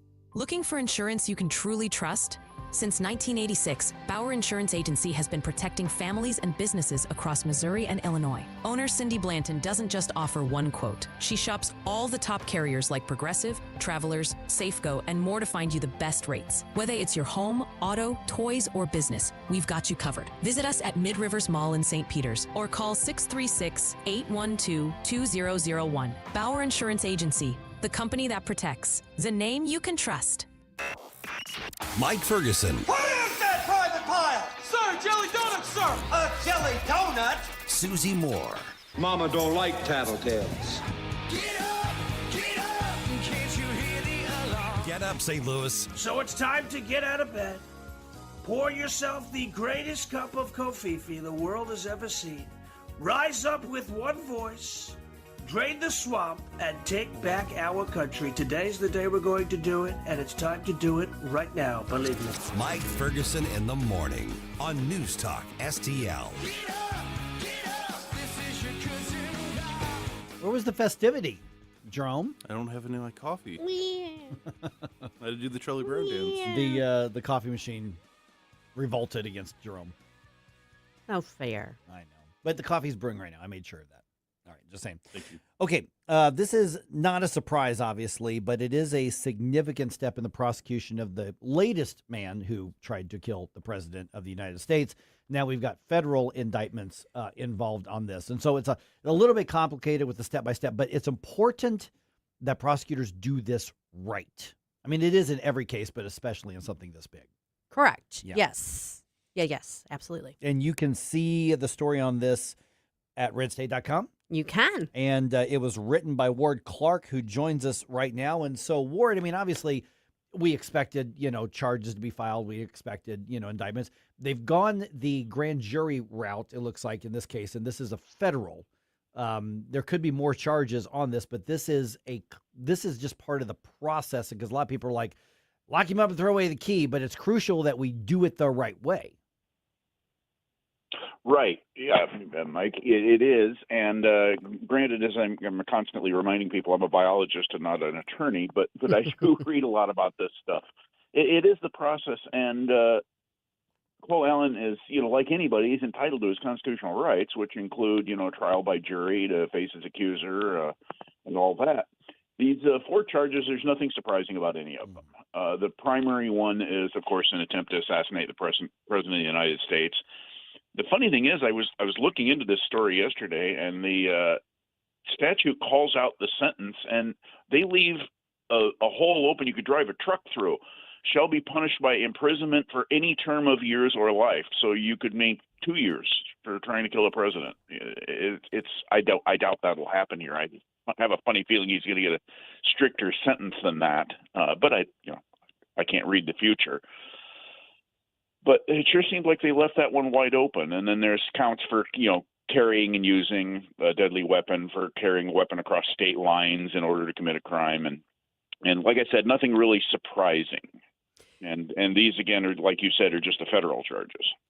Yeah, and also, obviously, there's the charge for the assault on the officer who he did shoot. Thankfully, that officer was not seriously injured. So, yeah, there's a whole smorgasbord of charges there, Ward. And of course, what people don't realize necessarily is he was already charged earlier in the week. Mm-hmm. That was before a magistrate judge. Now this has been formal charges by the grand jury, so it added another count. And now this is before a district court judge, not a magistrate judge. But you also wrote on the fact that the magistrate judge it was in front of initially kind of rankled people because of his, I guess, deferential attitude towards the defendant.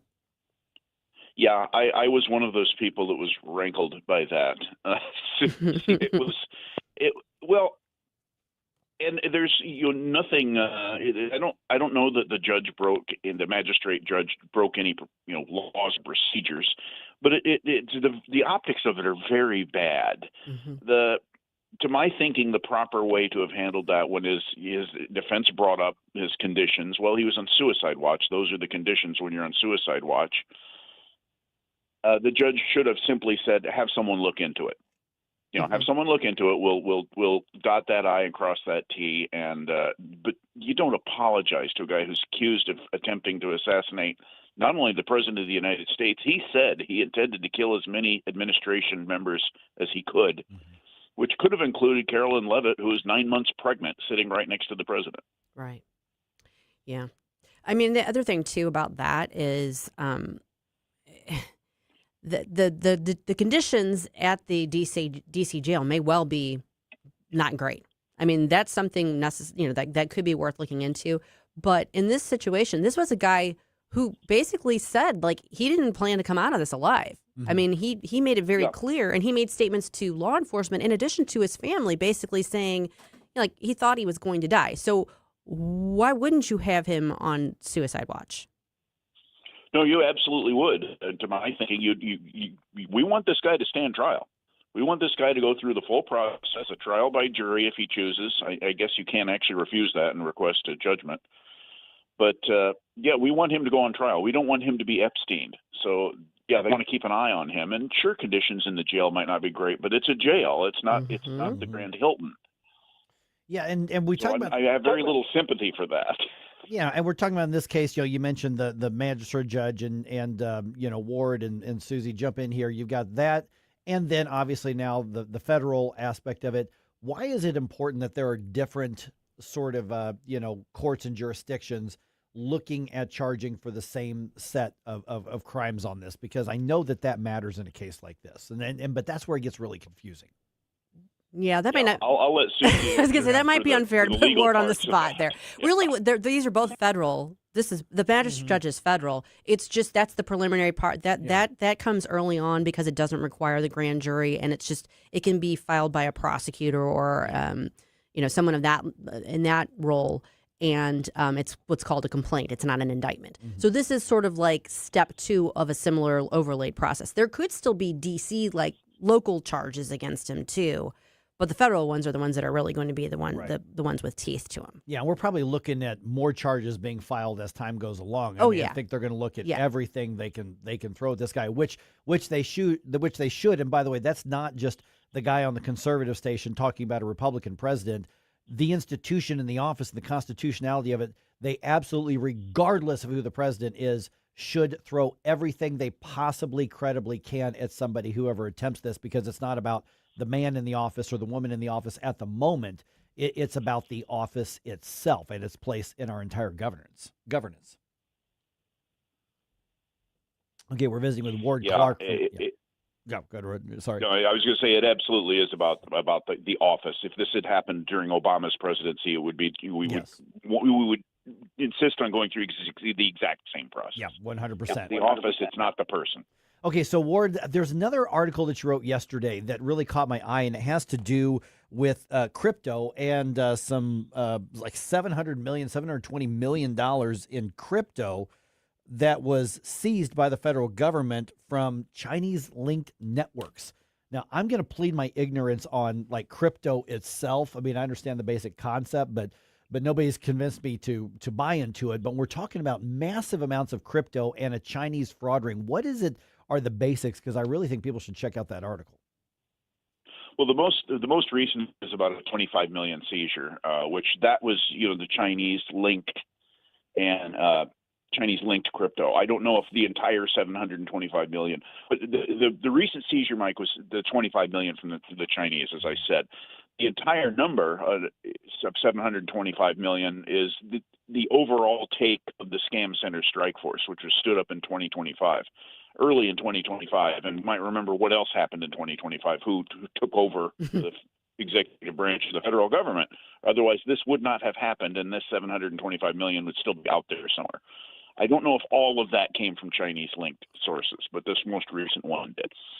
And they're cleaning house up there. They are getting this done, and we're not going to get the people who are conducting these things. They're in, or at least who are in charge of this thing.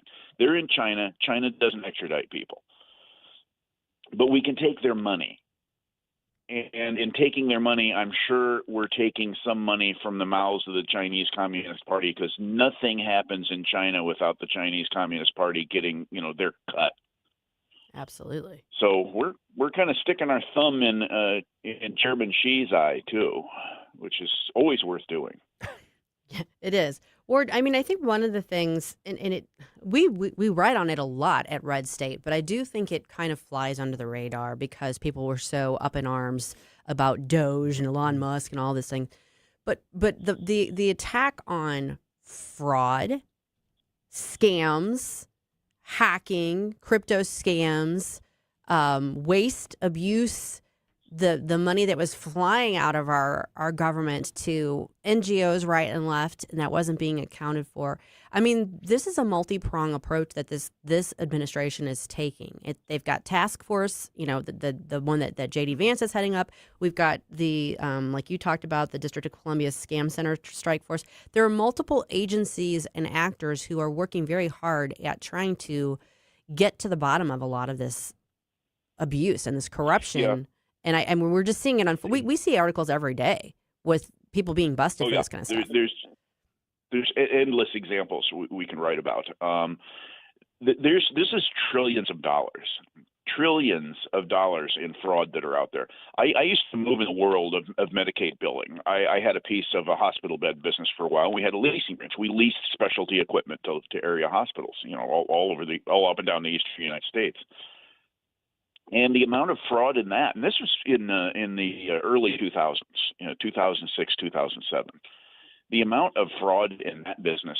We had a sales guy submitted a bunch of fraudulent Medicare billing, almost to the tune of nearly $1 million. And guess who had to pay that back? The salesman disappeared. Of course. We had to pay that back, and even though my partner and I had nothing to do with it.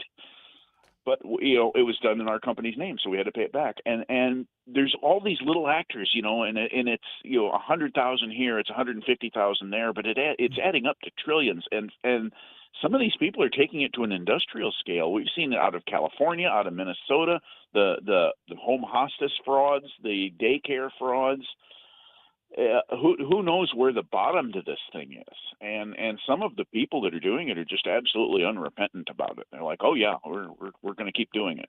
Yeah, it was just an accepted way of doing business in some areas, and the fact that that's being exposed is putting the left in a very weird spot to where they have to defend their tribalism because that was just the benefit of supporting them, and that's been exposed. Yeah. All right, Ward Clark, RedState. Yeah, I'm sorry. Go ahead, Ward. Yeah. No, I was going to say, and some of the people are people who come from low trust societies, which is where you get this kind of thing happening. Oh, that's a great aspect. Great point on that one. All right, Ward, we've already tagged you on social media. The articles that we were looking at today has to do with Cole Allen being federally indicted, and then feds see $725 million in crypto. You can find those both at redstate.com. People want to connect with you directly. Is there a way to do it? What's the best way, Ward? Go to X you can find me at The Great Lander and on Truth Social. So the same tag. All right, Ward. We'll talk to you again soon. Thanks so much. Thanks, Ward. Thank you. All right. At some point, is it time to stop fighting your bad government and punish them just by leaving? Tell us what you think at 7:20.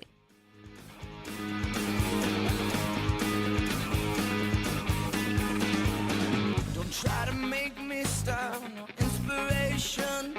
You have a soul so dark it is no more. Mike Ferguson in the morning. I like it, but they're going a little overboard with the dancing. On News Talk STL. Stop right now. I have had enough of this. Susie Moore here to talk to you about the place that's been bringing you great fun and great food from the heart of West County for over 20 years. It's Harpo's Chesterfield. They're the perfect neighborhood bar. They're close. They're convenient. They've got a great sports bar atmosphere, and they've got great food. As you know, I love their burgers, but it isn't just their burgers. They've got daily food specials that are really, really a good deal. Today's Wednesday, so their specials: a 10-ounce strip steak served with your choice of 2 sides. Tomorrow, Thursday, you can get meatloaf with your choice of 2 sides for $13. That's a pretty good deal. And anytime you want to check out what their special events are, what they've got going on, you can check out their Facebook page or their Instagram page. They've got lots of stuff cooking there. They've got a friendly, energetic staff. They deliver fun food and drinks like nobody else. And don't forget, again, like I said, they've got their special events. And like, for instance, yesterday was Cinco de Mayo. They had stuff going on there. You can always check out what's going on Facebook or Instagram. Whether you're dining in or carrying out, you want to make Harpo's Chesterfield your go-to. Visit harposstl.com or, again, check out Harpo's Chesterfield on Facebook or Instagram. Colombo and Company. Just over a week left in the 2026 legislative session. What's the focus of state lawmakers in these final days? We'll find out Wednesday with Missouri political insider Rodney Boyd. Plus, we'll open closest cabinet. Live and local, weekdays at 2 on News Talk STL. Yo, this is Vic. Vic for Vets is proudly honoring our veterans. Every Wednesday at 11:05, you'll hear about that day's honoree and their incredible service to our country. Hi, it's Ken. You want to nominate a veteran? Send their name, service information, and story to me, Ken, at NewsTalkSTL.com. Brought to you by Heroes Care, Alamo Military Collectibles, Gemini Wealth Group, Michael's Funeral Home, and Freddy's Market. Together, let's celebrate the heroes in our community. Vic for Vets, where honor meets gratitude. Tired of settling for generic fishing gear? Say hello to Bullseye Bait and Tackle, O'Fallon's one-stop shop for serious anglers. Live bait, premium tackle, rods, reels, and an unbeatable selection of lures from top brands like Megabass, Zoom, and Berkley. Whether you're after bass, catfish, crappie, or bluegill, they've got the gear to help you land the big one. Plus, their expert team, led by Mark and Liz, provides rod and reel repair services. Bullseye Bait and Tackle, 266 Fort Zumwalt Square, or at bullseyebaitandtackle.net. Tim Jones here for Comprehensive Chiropractic in Eureka, the premier chiropractic and sports performance facility in the region. They've helped me recover from day-to-day aches and pains for years. And here's something special, personal training programs. Whether you're an athlete committed to increasing performance, recovering from an injury, or just want to get healthier and lose weight, their personal training programs will help you reach your goals and stay there. Comprehensive Chiropractic in Eureka, online at cchiropractic.com. That's cchiropractic.com. News Talk STL. Always streaming on your smart speaker, our mobile app, or newstalkstl.com.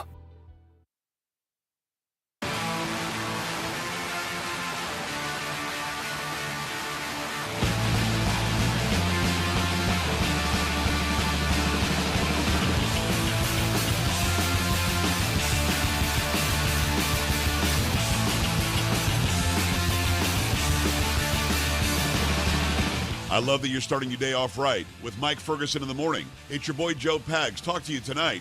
But now let's get back to Mike. All right, I have this conversation with my conservative friends, or just my friends on the Illinois side who are just not leftist. Mm-hmm. I've got a lot of friends on the Illinois side who are leftist, but a lot of them who are not, and they're just kind of stuck in the land of Pritzker. La. I ask him, I'm like, why don't you just move to the Show Me State?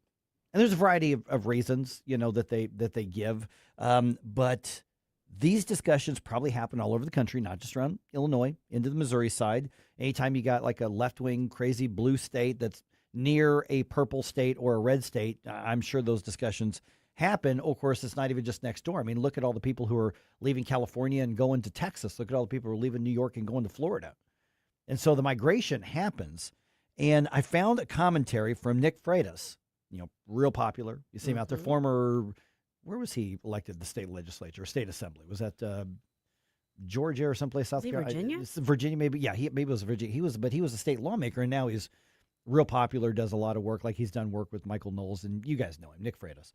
And I thought he had an interesting, just kind of commentary, if you will, that he put on social media the other day. Mm-hmm. Here's what he had to say: 314-912-1019, or just give me your response or your reaction in our social media comments. Basically, he's saying, when do you know it's time to just leave? Change your life and leave because of government. Here's what he had to say. So I had someone ask me today, how do you know when it's time to leave your state? Here's 4 things to consider. 1, is your state making it difficult for you to be able to provide for your family? 2, is your state making it difficult for you to be able to defend your family? This could mean infringing on your Second Amendment rights, but it could also mean letting violent offenders out of jail early or just not prosecuting them in the first place. 3, is your state making it difficult for you to raise and educate your children the way that you want? Because I guarantee you there's a lot of propaganda going in on government schools. So, depending on how you answered those 3 questions, you now go on to the 4th question. That is, do you really have any shot at changing the political dynamic of the state that you're in a reasonable amount of time? If the answer to that one is no, well, you're basically a tax farm for the people trying to destroy the things that you love. So if you don't want to subsidize the powers that be, then maybe it's time to prayerfully consider moving somewhere else. However, if you do choose to move, remember something. Your job is now to preserve the place you fled to, not turn it into the place you fled from. Okay. Preach. I mean, he basically described Illinois. Yeah. And what I thought was interesting was that 4th question: is there any chance of you changing those dynamics in a reasonable amount of time? Because the pushback on that's going to be, but somebody's got to stay and fight. We have to fight to change it. I absolutely respect that. But is Freitas right in saying at some point you got to make a decision for you and your family, and if you can't fight it and you can't win, go somewhere else and punish them that way?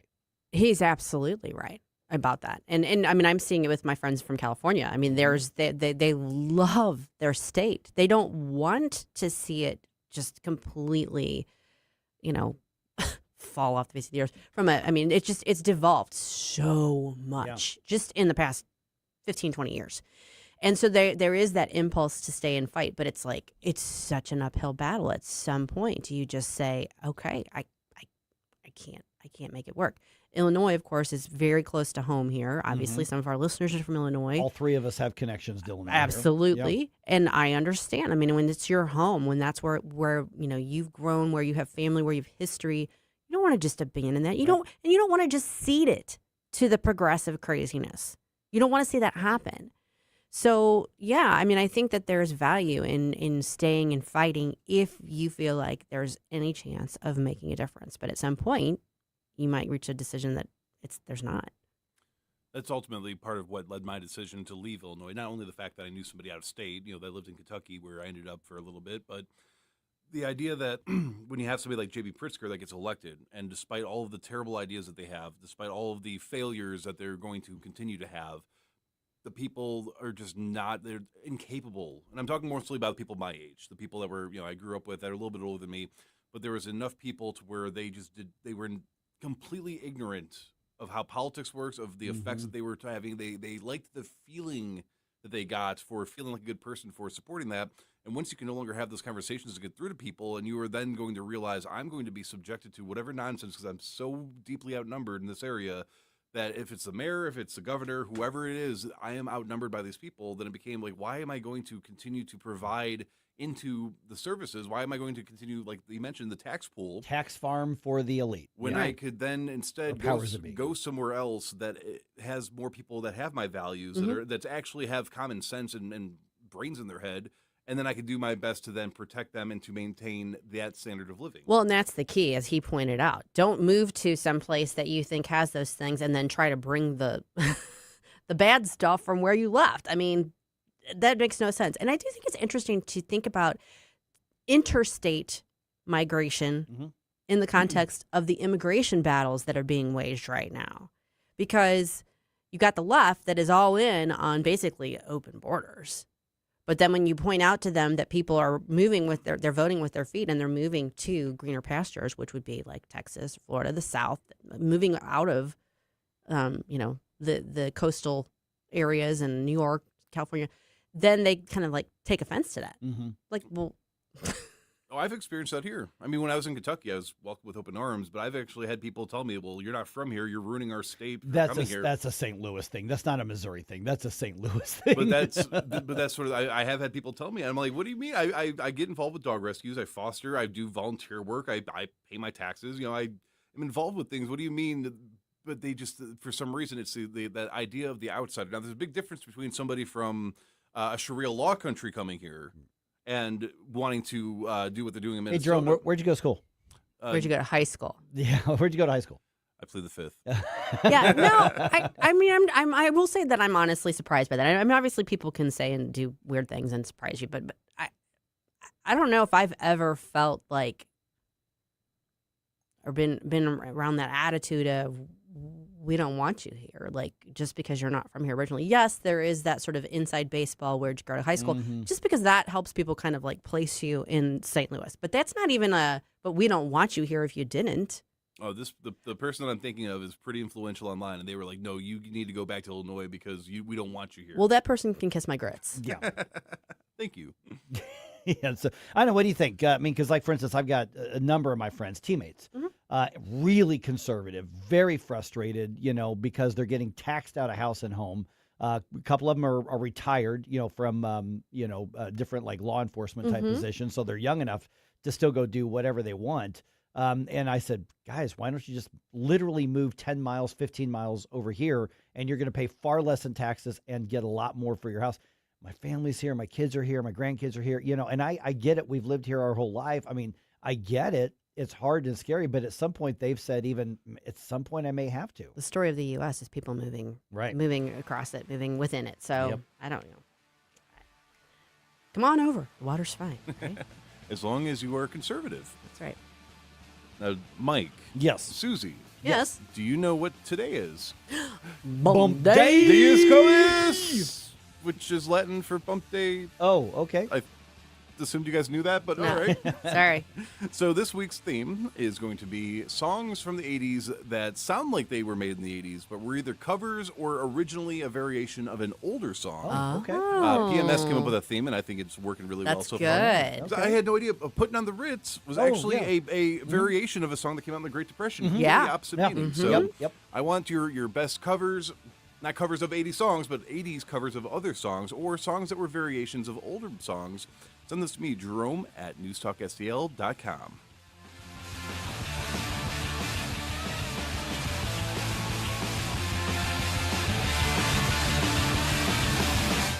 From the Michaels Flooring Outlet Weather Center. Meteorologist Chance Gotch with your first alert forecast. We're going to be tracking highs back towards the 60-degree mark today as scattered showers push out during the early morning hours. We'll continue to see increasing sunshine as the day goes on. Then into Thursday, 66 degrees, mostly sunny skies. Friday, good to be seeing some afternoon chances of some showers and storms, highs towards the lower 70s. Will continue to rise into Saturday, highs close to 80 degrees, mostly sunny skies. By Sunday, more chances of some scattered showers and storms. From the First Alert 4 Weather Center, I'm meteorologist Chance Gotch. When insurance companies know you're represented by Under Law, they know Under is not going to let you be pushed around. Their reputation is built on years of courtroom battles. If you suffer an injury or damage to your property, serve the insurance company notice. You have Under Law on your side. A St. Louis firm you can trust to protect you at every term. Don't settle for less. You want to win? Believe me, Under wins. Under, O-N-D-R, underlaw.com. Larry Connor's Commentary, brought to you by Vincent's Jewelers, offering a wide selection of jewelry, including lab-grown diamonds, affordable earrings, bracelets, necklaces, and rings, up to 75% off their natural counterparts. Visit VincentsJewelers.com. This is Larry Connor's Commentary on News Talk STL. Often President Trump exaggerates. Of course, I was born spending my youth in Texas where everybody exaggerates. Some would say lying, or at least twisting the facts the truth. Are you guilty? Former Illinois Congressman Adam Kinzinger he made this statement. I guarantee you, stop it right there. When you make a guarantee, is that a fact or an exaggeration? Okay, back to his remarks. I guarantee you something, and I know this. In 5 to 10 years, there won't be a single person. Not a single person? That sounds outlandish. Back to his statement once again. I guarantee you something, and I know this. In 5 to 10 years, there won't be a single person left in this country that will ever admit to supporting Donald Trump, except for those who have their stuff all over Twitter. So no one, not one person, unless you're constantly on Twitter, X, or whatever, will ever admit again in 5 to 10 years they voted or supported Trump. Now, you keep in mind, Kinzinger served as a Republican from Illinois, but also worked with Pelosi, Schiff, and others to impeach Trump on colluding with Russia. Now, that was an exaggeration. Correction, that was a lie. Get more Larry Connors on Larry Connors USA. Tonight at 6 on News Talk STL. If you love your pet, which I know you do, then they deserve the excellent treatment and care they'll receive at Pacific Animal Hospital in Pacific, Missouri. A full-service veterinarian facility. Originally built and grown by my dad, Dr. Bill Jones, a new generation of wonderful veterinarians and staff at Pacific continue to provide outstanding medical, surgical, dental, boarding, and grooming services for your favorite furry friends. Our family entrusts the care of our pets only to the experienced docs and staff at Pacific Animal Hospital. You should too. Call them today, 636-257-2100, 24/7 at PacificVets.com, PacificVets.com. Are you tired of hard chlorinated water drying your skin out, tasting bad, and ruining your fixtures? Jones Air and Water Treatment has a solution to this pollution. Our Hydratech H2O leaves you with great tasting, soft water at all fixtures in your home with one unit. Call Jones Air and Water at 636-899-1040 or visit us on the web at joneswater.com. You can be a filter or buy a filter. Jones Air and Water, 636-899-1040 or joneswater.com on the web. Call us now. Remember when food tasted like home? When breakfast was made from scratch and dessert was worth saving room for? At Shorty's Diner, we're serving up down-home breakfasts, lunches, and desserts just like Mom used to make. Fresh, from scratch, every single day. Step back in time with us, where the booths are cozy, Elvis is always in the building, and every plate feels like a hug. Calling all Vic heads. Ken and I will be doing our show live from Shorty's Diner this Friday. Stop by for a delicious breakfast or lunch and say hi at Shorty's Diner on Lackland in Westport. Free speech is alive and well in America. Thanks for taking my call. Right here. You know what's going on? Have a great awakening. You see through the smoke screen. It's cool to be woke. News Talk STL. Until it's not. News, analysis, opinion.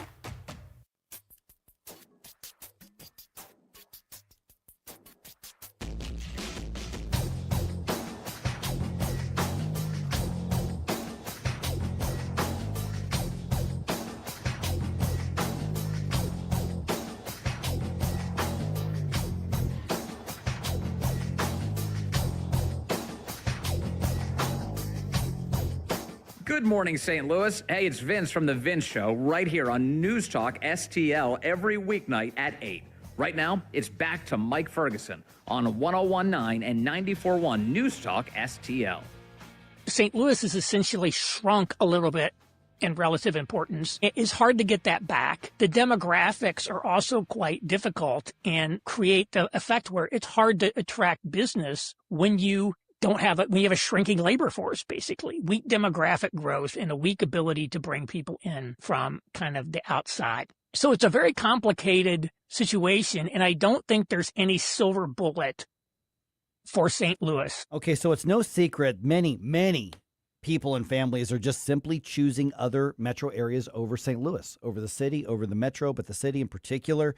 I'd ask why, but a lot of the answers are pretty clear. That voice you just heard was Aaron Wren, and that was from a recent podcast that was just released by our friends at the Show Me Institute. And we're now joined by David Stokes from the Show Me Institute. And the whole conversation, which I'm fascinated that you all did this, because it got nuanced. It got a little wonky, dare I say, a little nerdy at times, but it was looking at, okay, what's actually happening here. And one of the phrases that, and I'm going to paraphrase, but kind of one of the phrases that I came across with your all's discussion was, people with opportunities are simply often choosing other places than St. Louis. And the most basic foundational question then is why? Give us a preview, because we're gonna recommend people check out the podcast. Mike, great to be on the air with you. And first of all, I take nerdy and wonky as a compliment. So, so thank you very much. But I hope people check it out, because it's not, the whole thing is not too in the weeds. We do talk about the problems and potential solutions, and the fact that there really might not be solutions to some of these things for regional growth and regional governance in St. Louis. And you hit on two things in the lead in there. First of all, you said it's not that complicated for much of it, particularly for the city of St. Louis. Like, why are people not going there now? And it's not that hard. As Susan Pendergrass, my colleague, said in the issue, there's just a public safety issue that says that for people, let's say, from rural Missouri, young people from rural Missouri who want to move to St. Louis, and as Aaron Wren noted, we probably don't have enough of that. But also when they do, they don't go to the city of St. Louis, or many of them don't go because of the perception of crime. And the perception is also accurate. I don't mean to say that as like it's false. The public safety and disorder problem keeps people, not enough people want to move to the region to start. And the people who do, many of them do pick the suburbs or the outer area. Pick St. Charles County, obviously, which has been growing like leaps and bounds for 3 to 4 decades now. So then it gets into, what are the opportunities for St. Louis? What are the ways to turn this around? What should St. Louis focus on? And I was particularly intrigued by Aaron's discussion of how St. Louis really, as it's gotten so small, but one thing it has now is a very highly educated population compared to other cities around the country. And the whole, I think, is eds and meds, as they call it, education centers and medical centers, really where St. Louis can really stand out. And if you're in the Central West End, as our offices usually are, other than the tornado, you see all the people, all the young people at Barnes, young doctors, residents, nurses, and the like. And there really is a lot of opportunity there for the region and for the city. Good morning, David. I feel like one of the biggest obstacles to addressing the issues that need to be addressed is lack of leadership buy-in. I mean, you have people that clearly are interested in leadership in the city of St. Louis, in the St. Louis area. But then there doesn't seem to be, and I would say that even of those people, most of them probably genuinely would like to see the area do well, succeed. But there seems to not be any buy-in in terms of look around the country, see what's working in other metropolitan areas, see how cities are improving their education systems, their law enforcement systems, their taxing policies, and emulate that. I mean, if it's working elsewhere, it could theoretically work here. But why do you think there is that disconnect and that failure to buy into that idea of success? Well, let's talk about, I absolutely get what you're saying, and I agree with it. And one of the things Aaron goes into some detail on about this is comparing, now County Executive Page is once again talking about city-county merger issues. And as Aaron talks about, you can learn a lot, better and for good and bad, from how other cities and counties have done these things. And there's sort of this assumption that city-county mergers, Freudian slip there, city-county mergers have worked everywhere, and they really haven't. They've worked some places. He quotes Lexington, Kentucky as one where it worked very well. But there's this idea that in Indianapolis and Louisville and Nashville, it's always worked. And he just pushes back on that, and he cites particularly in Louisville and to a lesser extent Indianapolis that it really hasn't. And there's been some benefits to it, and there's been some problems with these mergers. And some of these go back a way. And that is, let me get to directly answer your question about buy-in. It's because so often when you have to make these tough decisions, like we're going to merge this city and this county or all these suburbs or whatever it is, and he really says this was a great problem in Louisville, the elected officials, when it happens, they don't have the political either will or ability to actually save money by laying people off. The actual savings that can come from combining governments oftentimes mean shrinking the public sector workforce. And this would absolutely happen in St. Louis. The idea that if the city and county got together, that you would address the replication of government services by laying off 10% of city and county employees, it would just never happen, not in a million years. So then you share these services, you merge the governments, but the cost savings aren't there anywhere near what's promised. And that is about leadership buy-in to make the hard decisions to save taxpayer money. And it really doesn't happen elsewhere. And trust me, it would not happen in St. Louis. Yeah, I believe you. We're visiting with David Stokes from the Show Me Institute, and we'll tell you how to find that podcast discussion here in just a moment. But one of the other questions is, a lot of times we go straight to government. Okay, so who's going to be elected? What's the policy they need to do? How are we going to... But how much of this is, yes, bad government, but a lot of times bad government comes from a broken culture. And I can tell you that your audience agrees with me right there. Right. And that's one of the things about the podcast is that it wasn't just about government structure and the discussion. And it goes far, far deeper than that. And as Aaron discussed, St. Louis shares a lot in common with some other river cities, Louisville, Pittsburgh. There's a lot more in common with Pittsburgh than I think we realize here. And one of the problems with attracting new people to those sort of old style parochial river cities is it's hard. It's mostly about the social structure. It's hard to break in to the social structure of a city when you're not from there. And that's absolutely true in the St. Louis area. Absolutely true. I have an acquaintance who started a business 20 years ago, and the whole business is helping companies take their new employees new to St. Louis and break them into St. Louis and to help them get to know other people and develop the social connections that life means. It's one thing if you come in your late 20s and you're married and about to have kids, those kids will help you make new friends. But if you're single and not married, or if you're come in a little bit older in life and your kids are already grown, it's really tough to fit in here in St. Louis. And this acquaintance of mine who runs this business, he has incredible stories of people who you would think would be perfect for the St. Louis region, but they leave after a few years because it's just so hard to break in to the social culture here. And we're all a little bit parochial. As a lifelong St. Louisan, I have no doubt I'm guilty of that. And it's reflected by the where'd you go to high school question. That's such a famous St. Louis thing. But it sounds silly, but it's so deep. You ask that question because it can tell you so much about somebody so fast. But if you're not from here, like my wife isn't born and raised here, she doesn't have an answer to that. Mm-hmm. Nobody's heard of the Webb School of Knoxville. So then it becomes a problem. And if you come here for school, like my wife did, well, you'll make friends in school and it sort of solves itself. But if you just come here for work and you don't have the kids, it's really difficult to break in. And that's a cultural thing that St. Louis as a region, as a culture, absolutely needs to address. And it is an important part of why many people choose to not come here when they have that choice. No, we're laughing. Do you feel validated, Jerome? We were just having this discussion right before we started talking to you, David, so that's why we're laughing. Well, no, but it's so true. It's true, and I'm from really St. Louis, so I'm probably blind to it.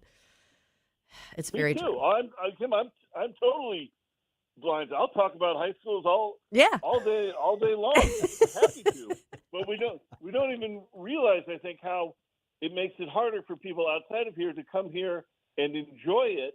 And those people oftentimes leave, and that's what my acquaintance Anthony, who has this whole business based on that, the stories he has are incredible about. I mean, how are you going to get new entrepreneurs to come here and start a business if it's so difficult for them to even make friends to start with? Like, they're not going to stay. Fair point. Okay, so people need to check out this podcast, basically. So where do we find it, David? Let's go ahead and put that out there. Well, it's up at showmeinstitute.org. You find it on the Show Me Institute Twitter page at Show Me. Aaron Rand has been publicizing it. It's really a good discussion of the ideas of city, county, suburban mergers, the pros, the cons, and there are plenty of cons. I'm certainly not just knee-jerk in favor of that at all.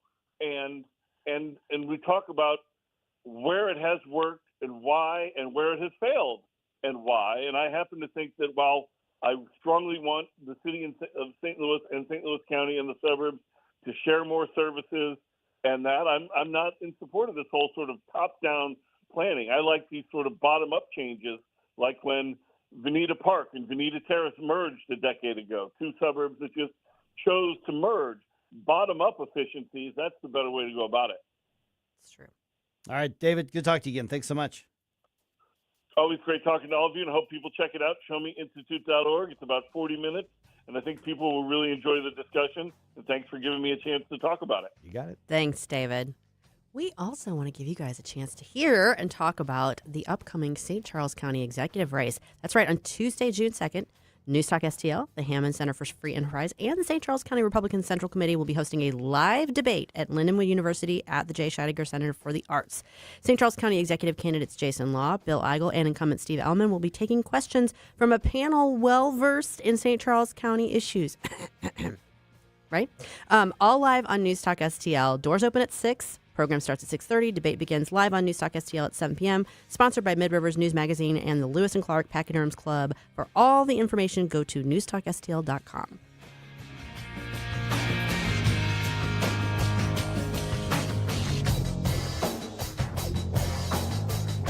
Look, St. Louis County politics has been a clown show for years now, and it's an embarrassment to the region, and it's an embarrassment to any citizen who prides themselves on looking for good government.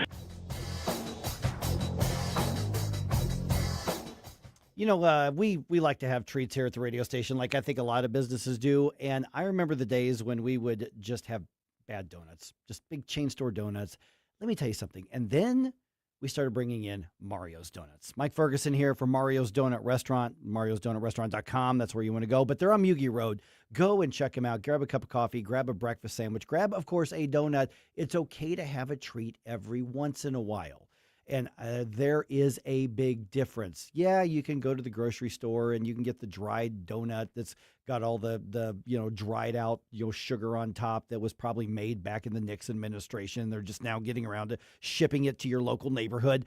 Or you can go get fresh treats and also a variety of foods, breakfast sandwiches, omelets, you name it.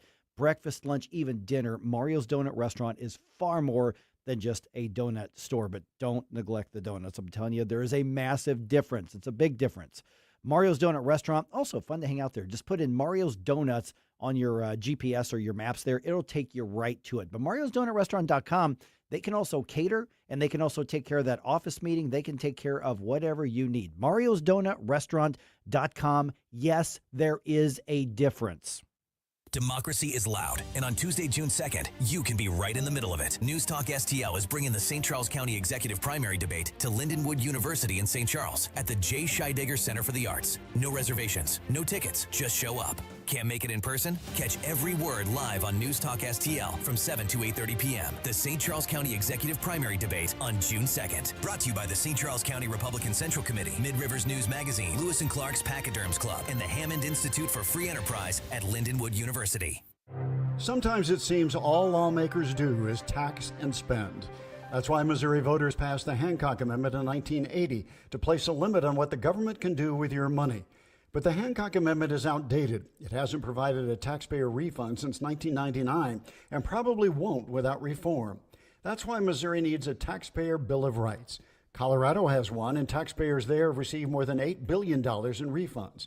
It's simple. There should be limits on government spending and refunds when there's a surplus in the state budget. A taxpayer Bill of Rights constitutional amendment would help limit the growth of government. Missouri's budget has nearly doubled in the past 5 years, yet the state lags far behind states like Colorado in economic growth. The Hancock Amendment was supposed to protect taxpayers. Now it's time for an update and a taxpayer Bill of Rights. After all, it's your money. Learn more at showmeinstitute.org.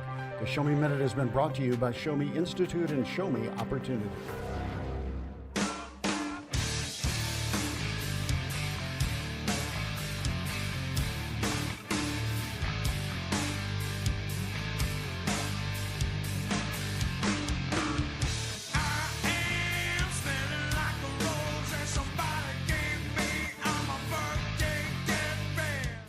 Hey, Chris Arps from the Tim Jones and Chris Arps Show. Make sure that you're listening to our show this afternoon from 4 to 6. Now back to the Mike Ferguson in the Morning Show.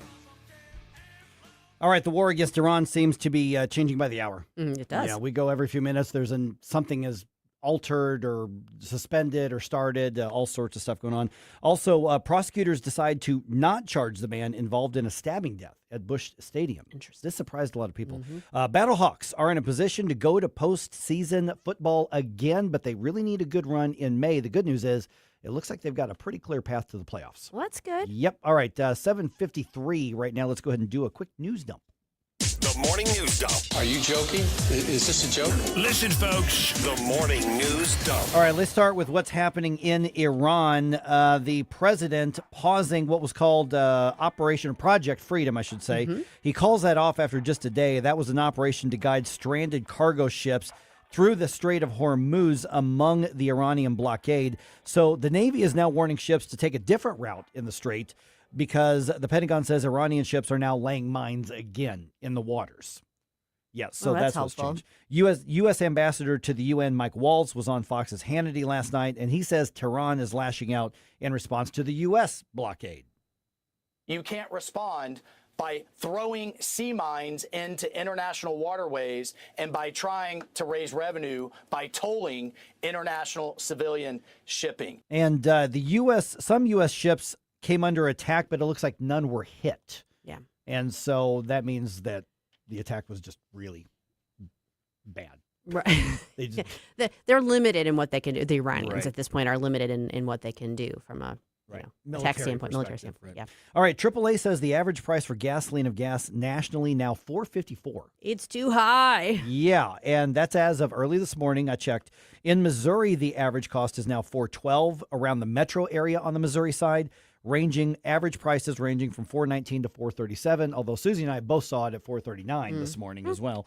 On the Illinois side, get this, the average price of gas, $4.99 statewide. Not sustainable. Oh, man. Prices in the metro area is $4.84 and $4.94 on the Illinois side once again. Okay, this is interesting. No charges in connection with the stabbing death at Busch Stadium early Monday morning. That's the word from the circuit attorney's office, which declined to file any charges against the 65-year-old man involved in that altercation. Police say the dispute involved a cleaning crew that works for a vendor at the stadium, so they did not actually work for the Cardinals. They were just contracted out. 27-year-old Aaron Jones died as a result of that fight. But it looks like the investigation is over in that case. Yeah, and the only thing I can take away from that is that they had pretty good video footage of what happened there. That's to me the only way that they could be this confident this quickly that this isn't going to be something to pursue criminally. Right, and reading between the lines after being a crime reporter early in my, it sounds like what they've determined is that this was a self-defense situation. Just the fact that it happened at the stadium puts it in the public eye. Yeah, really sad situation. All right. Gen X knows breakfast cereal wasn't just for the meal. It was for the toy in the bottom of the box, of course. All right, so after more than a decade, Kellogg's is bringing that back, at least for a little while. Toy Story 5. They have toys now in the cereal boxes, trading cards, and collectibles now in the Kellogg's brand cereals, including all kinds of stuff you should probably not be putting in your body. In the first place, Fruit Loops, Frosted Flakes, Frosted Mini Wheats, and Cocoa Krispies. I look back now as a kid, and I'm like, that really wasn't about the nutrition. That was just like chopped up candy in a bowl of milk soup. And if you're a parent right now with younger kids and you're trying to get them to eat healthy, you're trying to be on board with the Maha movement, and then this is what they're doing. They're working against you. I might be a little peeved. Okay, well, maybe the oatmeal companies need to start putting toys, or broccoli companies. I think broccoli needs to come with toys, and then we might be making progress, right? That'll sell it to 4-year-olds. Oh, my goodness. All right, Cardinals game was rained out on Tuesday night. It's going to be made up later in the season when the Brewers are back in town. But today's game between those two teams is on as scheduled. First pitch is at 12:15. Andre Palante, who was supposed to start pitching yesterday, is going to get the start today for the Redbirds. That is, like I said, a 12:15 first pitch.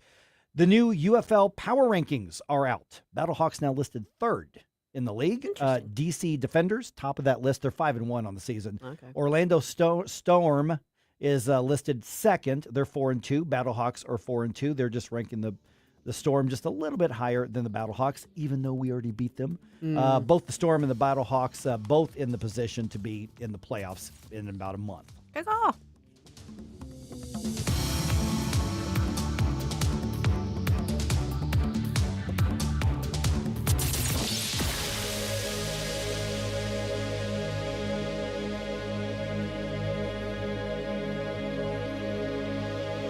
With all of the celebrations, anniversaries, and holidays coming up over the next few months, where are you going to go to get that special something for the special people in your life? Newssteaders Fine Jewelers, of course. Newssteaders Fine Jewelers, found 24/7 at wowdiamonds.com. Tim Jones here to tell you all about Newssteaders Fine Jewelers. Richard Newsteader and his team serving our region since 1961 with awesome, honest jewelry solutions. They've got everything from diamonds to wedding engagement rings, hand-engraved items, pendants, earrings, and so much more. You can find them 24/7, wowdiamonds.com. That's Newssteaders Fine Jewelers, wowdiamonds.com.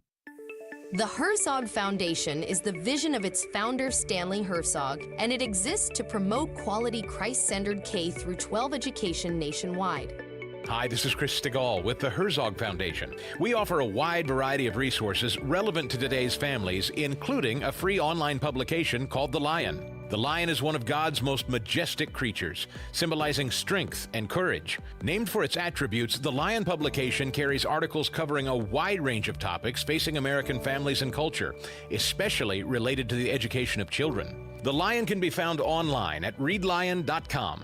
That's READ lion.com. Sign up for The Lion at readlion.com and find dozens of must-read articles published every day. Visit readlion.com and subscribe for the weekly and daily digests so you never miss an article. Readlion.com. That's readlion.com.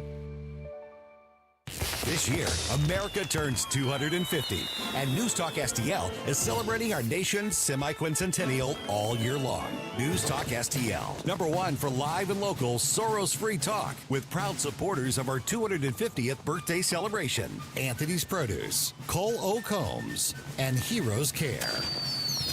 250 years strong, and we're just getting started. 101.9 and 94.1 NewsTalk STL. KLGY HD3 Clayton, K270BW Bellefonte, KNBS Bowling Green. This is NewsTalk STL at 101.9, 94.1, and always streaming at NewsTalkSTL.com. Breaking news this hour from Town Hall. I'm Rich Thomason. President Trump threatens Iran with more bombings if it does not reopen the Strait of Hormuz. The threat follows reports of an emerging agreement to end the war. Posting on Truth Social, the president says the conflict could soon end and oil and natural gas shipments resume, but that all depends on Iran accepting an agreement that Mr. Trump has not publicly outlined. Quoting the president, if they don't agree, the bombing starts, and it will be, sadly, at a much higher level and intensity than it was before. Republicans rapidly pursuing redistricting efforts across the South following the U.S. Supreme Court ruling affecting majority black congressional districts. South Carolina and Alabama, Tennessee and Louisiana are all considering changes. The saga of that stranded cruise ship, it's been at the center of a hantavirus outbreak, continues. Patients suspected of having the hantavirus infection are evacuated from the cruise ship MV Hondius onto ambulances at Praia, Cape Verde, to be taken to the Netherlands. The Hondius, stuck off the coast of Cape Verde with nearly 150 people on board, is waiting to head to Spain's Canary Islands after a request from health authorities, despite local opposition. Meanwhile, health authorities in South Africa and Switzerland have identified a strain of the virus that can be transmitted between humans in rare cases. The World Health Organization, however, says the public health risk remains low. I'm Charles Dillefesma. While many Americans have been out mowing the lawn or tending the garden, people in Colorado and Wyoming have had to break out their snow shovels. A late snowstorm swept over the Rockies into the high plains the other day, bringing heavy, wet snow north of Denver into southeastern Wyoming. On Wall Street, Dow futures up 422 points. More on these stories at townhall.com. If you want unlimited talk, text, and data on a super fast network, Big Wireless will sell it to you right now for as little as $70 a month. Or you can buy it from Pure Talk for half of that. I'm talking about unlimited talk, text, and data for just $34.99 a month. But wait, there's more. When you switch to Pure Talk, you'll be switching to an American wireless company that's committed to keeping 100% of its customer service in this country. I appreciate that. In fact, that's why I switched. I also appreciate the way they support our vets and our skilled workforce. Dial pound 250, say micro, and get unlimited talk, text, and unlimited data for just $34.99 a month. That's pound 250 micro. Stop paying twice what you need to pay for the service you want and switch to an American wireless company that actually stands for something. From the Michaels Flooring Outlet Weather Center. Meteorologist Chance Gotcha with your first alert forecast. We're going to be tracking highs back towards the 60-degree mark today as scattered showers push out during the early morning hours. We'll continue to see increasing sunshine as the day goes on. Then into Thursday, 66 degrees, mostly sunny skies. Friday, good to be seeing some afternoon chances of some showers and storms, highs towards the lower 70s. Will continue to rise into Saturday, highs close to 80 degrees, mostly sunny skies. By Sunday, more chances of some scattered showers and storms. From the First Alert 4 Weather Center, I'm meteorologist Chance Gotch. This hour of News Talk STL is brought to you by Stifel, serving investors for over 130 years. Contact your Stifel financial advisor at stifel.com. That's STIFEL.com. Hey, it's Susie Moore. If new flooring makes you think hassle, think again, because Michaels Flooring is changing the game. For over 30 years, Michaels has been locally owned and trusted for quality, variety, and amazing service. Whether it's carpet, hardwood, laminate, luxury vinyl, or ceramic tile, their expert team makes installing new floors exciting, not stressful. That's why customers keep coming back. Visit Michaels Flooring at St. Peter's, Starting Prairie, Creve Coeur, or online at igotfloored.com. That's igotfloored.com. Columbo here for my friends at Bluff City Outdoors in Alton. The knowledgeable staff at Bluff City has served the St. Louis outdoor community for decades, and they can take care of all your bow hunting needs, all your trapping needs, all your fishing needs, and more. Plus, while you're there, you can schedule a trip with a local fishing guide and shoot in their archery range. Bluff City Outdoors is open 7 days a week, 1 mile east of Fast Eddie's at 2813 East Broadway in Alton. Follow them on Facebook and at bluffcityoutdoors.com. Mike Ferguson. Are you being intentionally dense? Huh? Susie Moore. Have you ever been mistaken for a man? No. Have you? Get up! Can't you hear the alarm? Get up, St. Louis. We're a different kind of clown show. Mike Ferguson in the morning on News Talk STL. All right, got a news flash for you because we're in the news business, Jerome. I've got a news flash. Oh, yeah? Yes. Okay, so here's a news flash, St. Louis. Ladies, your body needs some things to stay healthy that are different from what us dudes need. And you're going to tell me what I need for my body as a Well, we're going to young help lady, with that right? too. That's right. But yeah, so it's very different. Joined now by Barb Mustone from our friends at Nutrition Stop. Hello. Nice Ryan's to be been here. in a few times. Now we've got Ryan's better half in here as well. And you got a big focus on women's health. We do, yes. So we wanted to celebrate, Mother's Day, obviously, and all the women, and no matter what phase that you're in, and just have a little focus on our bodies because they are different from men. And most medicine and even supplements are only geared towards men. So it's really lovely to have a focus. And so and of course, obviously, anytime you're talking about, the differences between men and women and physically, there are areas that people just it's uncomfortable. I don't want, but you need to talk about this stuff. I mean, especially for women, because you kind of give me a heads up what you all are looking at right now. Yeah. And this is one of those things where a lot of women are going to go, yeah, we talk. This is our body, and what is it that, for instance, you're offering to women as far as here's more information, here's education, here's something you can just learn about in order to make your life a little more robust and thriving. Exactly. Wonderful. And I love that you said that, started off with it making it weird and icky and it's not fun to talk about. But nobody on this planet doesn't have to interact with a woman, right? So it makes it better for us, but also makes it better for you if we all can have an understanding about this, right? So what we do for women and for men, for everyone in our platform at Nutrition Stop is education forward. Like we want you to make the best informed decisions and so that you can know about your body because we're not taught about these things. Mm-hmm. And in our everyday life, you have to go out and look for it. So what I love about the women is the difference is we cycle every 28 days. Mm-hmm. Men cycle every 24 hours. See, we're only crazy once a month. Y'all do it every day. Fair. Just kidding. Fair, yeah. But this is super important because it kind of goes along with the biodynamic style of living. Like if we do that with farming, then we're not working against nature. We're working with it. We're getting the most out of it. So if we are not trying to homogenize and make it all the same and be productive robots all 28 days and really lean into where our body is and what we need and what we don't need, then we get more out of it. So again, for men and women, everybody benefits from this. Yeah. So what are the ways that a woman would do that? Because obviously women, your own bodies and men, we're trying to learn how to survive us. I didn't say it. I was going to say compliment wherever you are. Good. Yeah.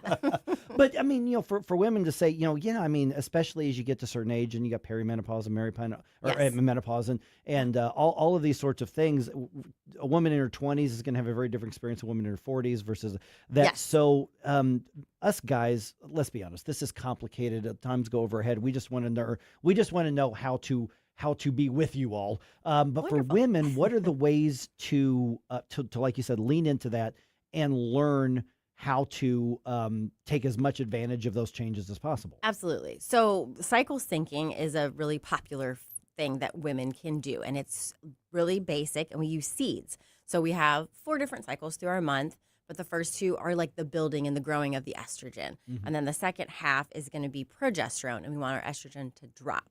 And so it's a lot of women go through those PMS symptoms and have all of the discomfort and pain and sadness because our estrogen doesn't drop.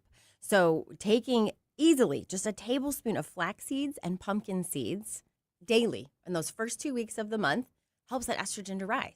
Super easy. I mean, you can just eat them right out of your hand. You can make desserts out of them. You can make trail mixes, anything. Mm-hmm. Does that have a similar effect on men, or is that unique to women's bodies? Unique to our bodies, because men absolutely should eat also these seeds, right? And it's good for fiber and omegas. It's not going to mess your estrogen. Yes, that's a great question. Yeah. So, and then the second half of the month, sunflower seeds and sesame seeds. Again, super easy. I mean, you can eat tahini, you can have sun butters, you can, all kinds of delicious ways that we can get this in, but it's going to help that estrogen go down and the progesterone come up. So we can drink teas, we can take lots of supplements. There's specific foods for each cycle as well that help alleviate and give us more energy. But even just that simple little thing of just adding in a tablespoon of seeds. So in my life, I know a couple people that are my age that are finally starting their own families, but I also know for my own mother as well, one of the things I like to do is I like to get people like vitamin kits or things that they can use instead of just like some little trinket. Yeah, that's awesome. For both birthdays and Mother Days. Now, as the body develops over time, I guess what I'm asking, is there a core set of things that all women should have when they become mothers, or does it need to be fine-tailed for where they are at their age? That is a wonderful question. So omega-3s are going to be like hands down, and I say from the womb to the tomb. If you're alive, omega-3s are going to be your best friend. But specifically, hormone balancing is really great. So when you're pregnant, your body is creating another human being. DHA is that brain component that develops their brains. For the first 5 years, children need tons of DHA. But also, if you've ever met a woman who forgot how to pump gas or middle of the sentence what they were saying or whatever, it's because the baby took all of that DHA. So huge DHA for pregnant women, young women, but also going through all of the cycles. We have like evening primrose oil or borage oil that are going to help balance that progesterone, estrogen as our bodies shift and change. How complicated does this have to be? I mean, for instance, if you've got women who say, okay, you just referenced like 4, 5, 6 different things. Yeah. Boy, am I going to need a spreadsheet on my phone to stay healthy? And I don't think it's like that. But, if they come in and say, okay, make sense of this for me, Barbara, they stop at a nutrition stop, that can be intimidating when obviously we're in a world that just has mass processed food. Just take it out of the box, stick it in the microwave, and your stomach's full. For sure. So it does take more work to be healthy, but it doesn't have to be overwhelming. No, absolutely. And we have, a section at the store where it's all the women's focused products, and it will go through that, where you're at in your lifetime and what you need. And there's topicals and there's ingestibles. And then there's also just our food. Our everyday food is our medicine. So, yeah, absolutely. There's so many apps out here for women now, which is wonderful. Australia, for some reason, has tons of research on women's health. So I dip into that a lot. There's a lot more books. So it's one of those niche topics where if you really want to know information, there's tons of it out there, but it's not like right in your face, Yeah. But yes, if you come into Nutrition Stop, we're obviously going to get you on a really good multivitamin and your omega-3s and curcumin to help balance all of those things as well. But as wherever you're at in your cycle, we're going to give you whatever you need and make sure that you got your support. Okay, so then coming up this month, because one of the things I think it's been a while since I've mentioned this, but you actually have more room in your store. You could put more shelves and sell more stuff. We do. But you've got a whole area that it's not empty, but you use it just for a lot of times these education things. I know you do yoga. Yep. There. I've been to music concerts there. Yep. There's a little bit of everything there, Yeah. but this is space that you could be just selling stuff, and yet you use it for these community things. Absolutely. So anything like related to this coming up at the store? Yes. Well, thank you for asking. We are having a nurse coach who is medically trained but also holistically trained. So she's combining the two worlds, and she's going to have 2 different free discussions, one specifically on women's cycles and how to live dynamically. And then we're also having that peri and menopause discussion, because I don't know, like you guys have mothers and women that have gone through this, and I've read books, and we were just described as hysterical, and like you just had to be removed from society and you're no longer useful anymore. And so there's this huge movement of women going through these, and perimenopause wasn't even like a phrase that my parents even used. So like understanding that this is a transition, a huge, epic, like amazing transition into cronehood, and that we should be celebrating it and not making it weird, and being able to understand our bodies enough to make it be a smooth and not painful thing. Okay, so nutritionstop.com or Nutrition Stop on Facebook is where you can find that. But Yep. what are right offhand? What are like some of the dates of some making? So May 14th is a Thursday night, and then May 19th is the following Tuesday, and then May 23rd is a Saturday morning where we'll have a pelvic floor therapist coming and teaching us all about pelvic floor health, which I think is a huge conversation for men and women, and more than just like maybe leaking when you sneeze or cough, but so much of our body is connected to this, and so we can find health connected to this dysfunction. So when you say pelvic floor, we're talking about basically the core center of your body, as opposed to you're not just like rolling around on the floor. Absolutely. Yeah. I mean, there's the whole muscle system in the body that is connected to all of our body parts, our organs. Yeah. Now, we've got a lot of listeners that are outside of the immediate area that might not be able to make that commute, but are there any, again, core exercises, stretches, anything of that nature that you could recommend specifically for women that want to get back into being a more mobile lifestyle? So virtually that's a little harder to do. We, like as he said, we offer yoga twice a week, and we have one for on the floor, and then we also have a chair yoga class for people who need a little bit more support, which is fantastic. As far as the pelvic floor health, this lady is fantastic. She runs her own business, and she has a website as well that you can reference from our website as well. But it's really going to be more of that discussion and seeing the anatomy and figuring out like where your body needs it.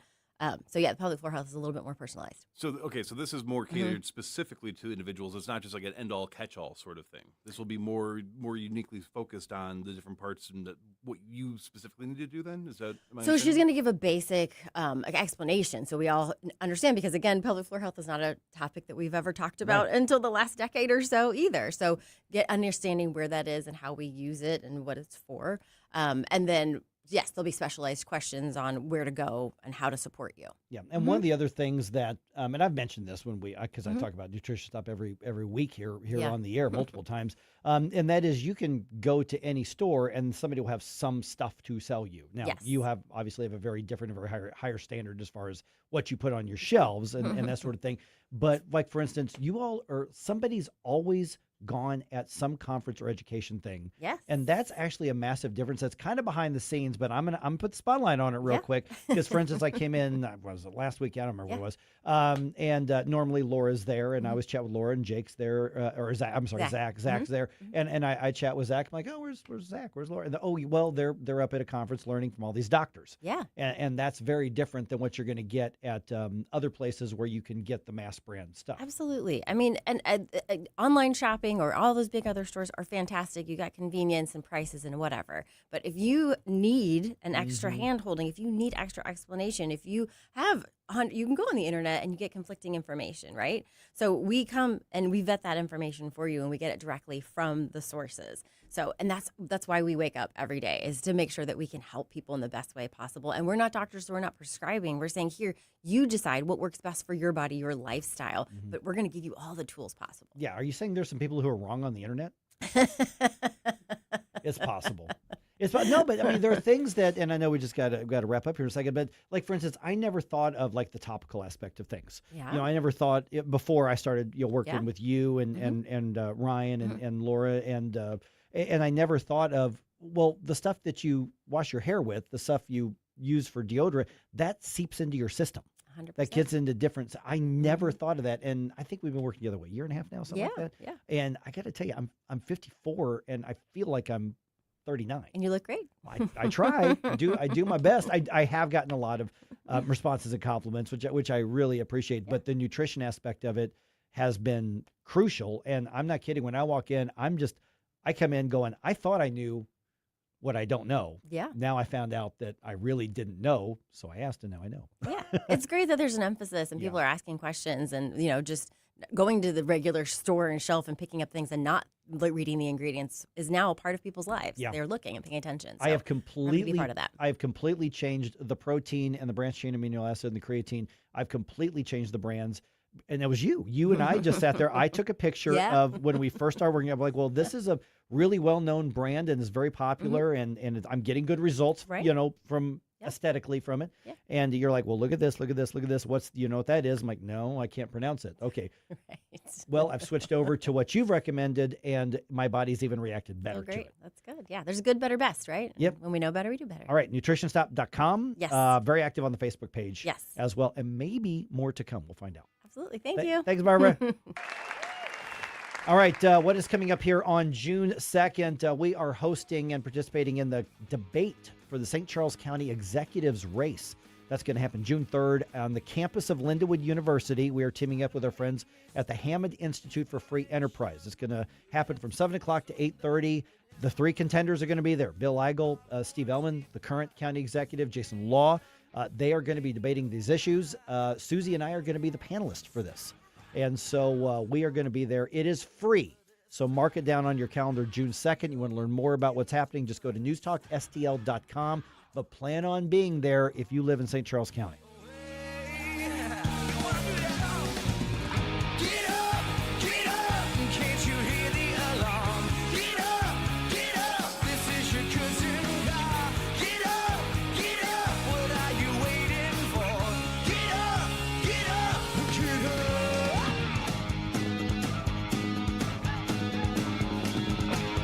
Mike Ferguson in the morning. A cross between Socrates and Dirty Harry. On Newstalk STL.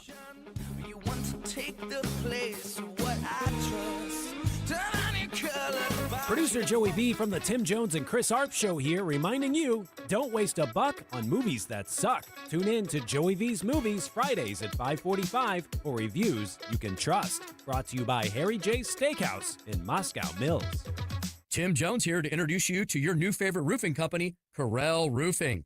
There were 4 major storms last year. Did your roof take a hit? Do you even know? Most homeowner insurance policies require claims to be filed within 1 year, so time's running out for a closer look. At Corel Roofing Company, you get a local roofing specialist who will advocate for you every step of the way. Give yourself peace of mind. Schedule your roof inspection today with Corel Roofing at CorelRoofingCo.com. That's CorelRoofingCo.com. I'm Dr. TJ, owner of the Institute of Natural Health, co-owner of Optimal Nutraceuticals, and the host of Wellness One. Wellness One is designed to cut through the nonsense and provide you common sense science-based information regarding health and wellness. On the show, we discuss topics like thyroid health, gut health, hormone optimization, and many others. Our show airs Saturdays at 10 a.m. and 2 p.m. and Sundays at 11 a.m. and 3 p.m. right here on NewsTalkSTL. And you can visit us at inhstl.com. That's inhstl.com.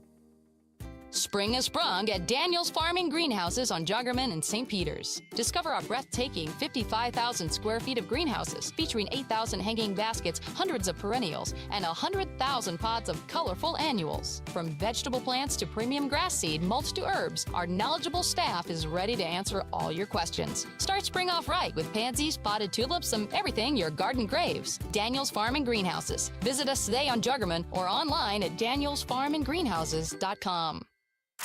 News, analysis, opinion. It almost seems common sense, but, alas, common sense isn't so common these days. News Talk STL.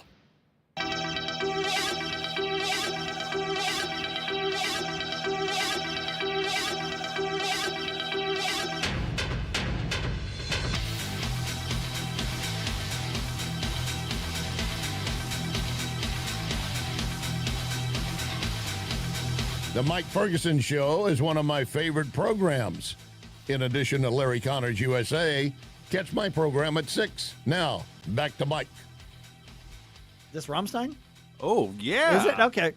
I didn't know you know. Well, this was like a huge hit when it This came out. Du hast. Du hast, Du, yes. du hast. Du hast me. Yes. Yes. Which means you have me. Or you hate me. Oh, really? Because So- I was when I saw the interpretation it said have. Is it have or hate? Okay, so this is a bit of a double entendre song. Yeah. It's basically, it means both, but it depends on the context. I've had an authentic German native okay. explain this to me. So it's you have me because part of it is them talking about wedding vows, but the guy says no, so it switches the context to say you hate me Well, to which say could so. also be part of wedding vows. Yeah, yes. So it doesn't get translated if you're English and you're trying to put it in like Google Translate, Yeah. but it's like a double entendre of, Okay. of that whole dynamic. Interesting. All right, 8:23 right now. By the way, a lot of folks commenting on that discussion with Barbara Mustone from Nutrition Stop because there's so much going on there. So my suggestion, because I have a feeling what happens is you hear those discussions, you're like, yeah, I need to know more about that. Just go out to Nutrition Stop. They're on Mexico Road there in St. Peters, or just put in Nutrition Stop in your maps. It'll take you right there, nutritionstop.com. And I'm not kidding.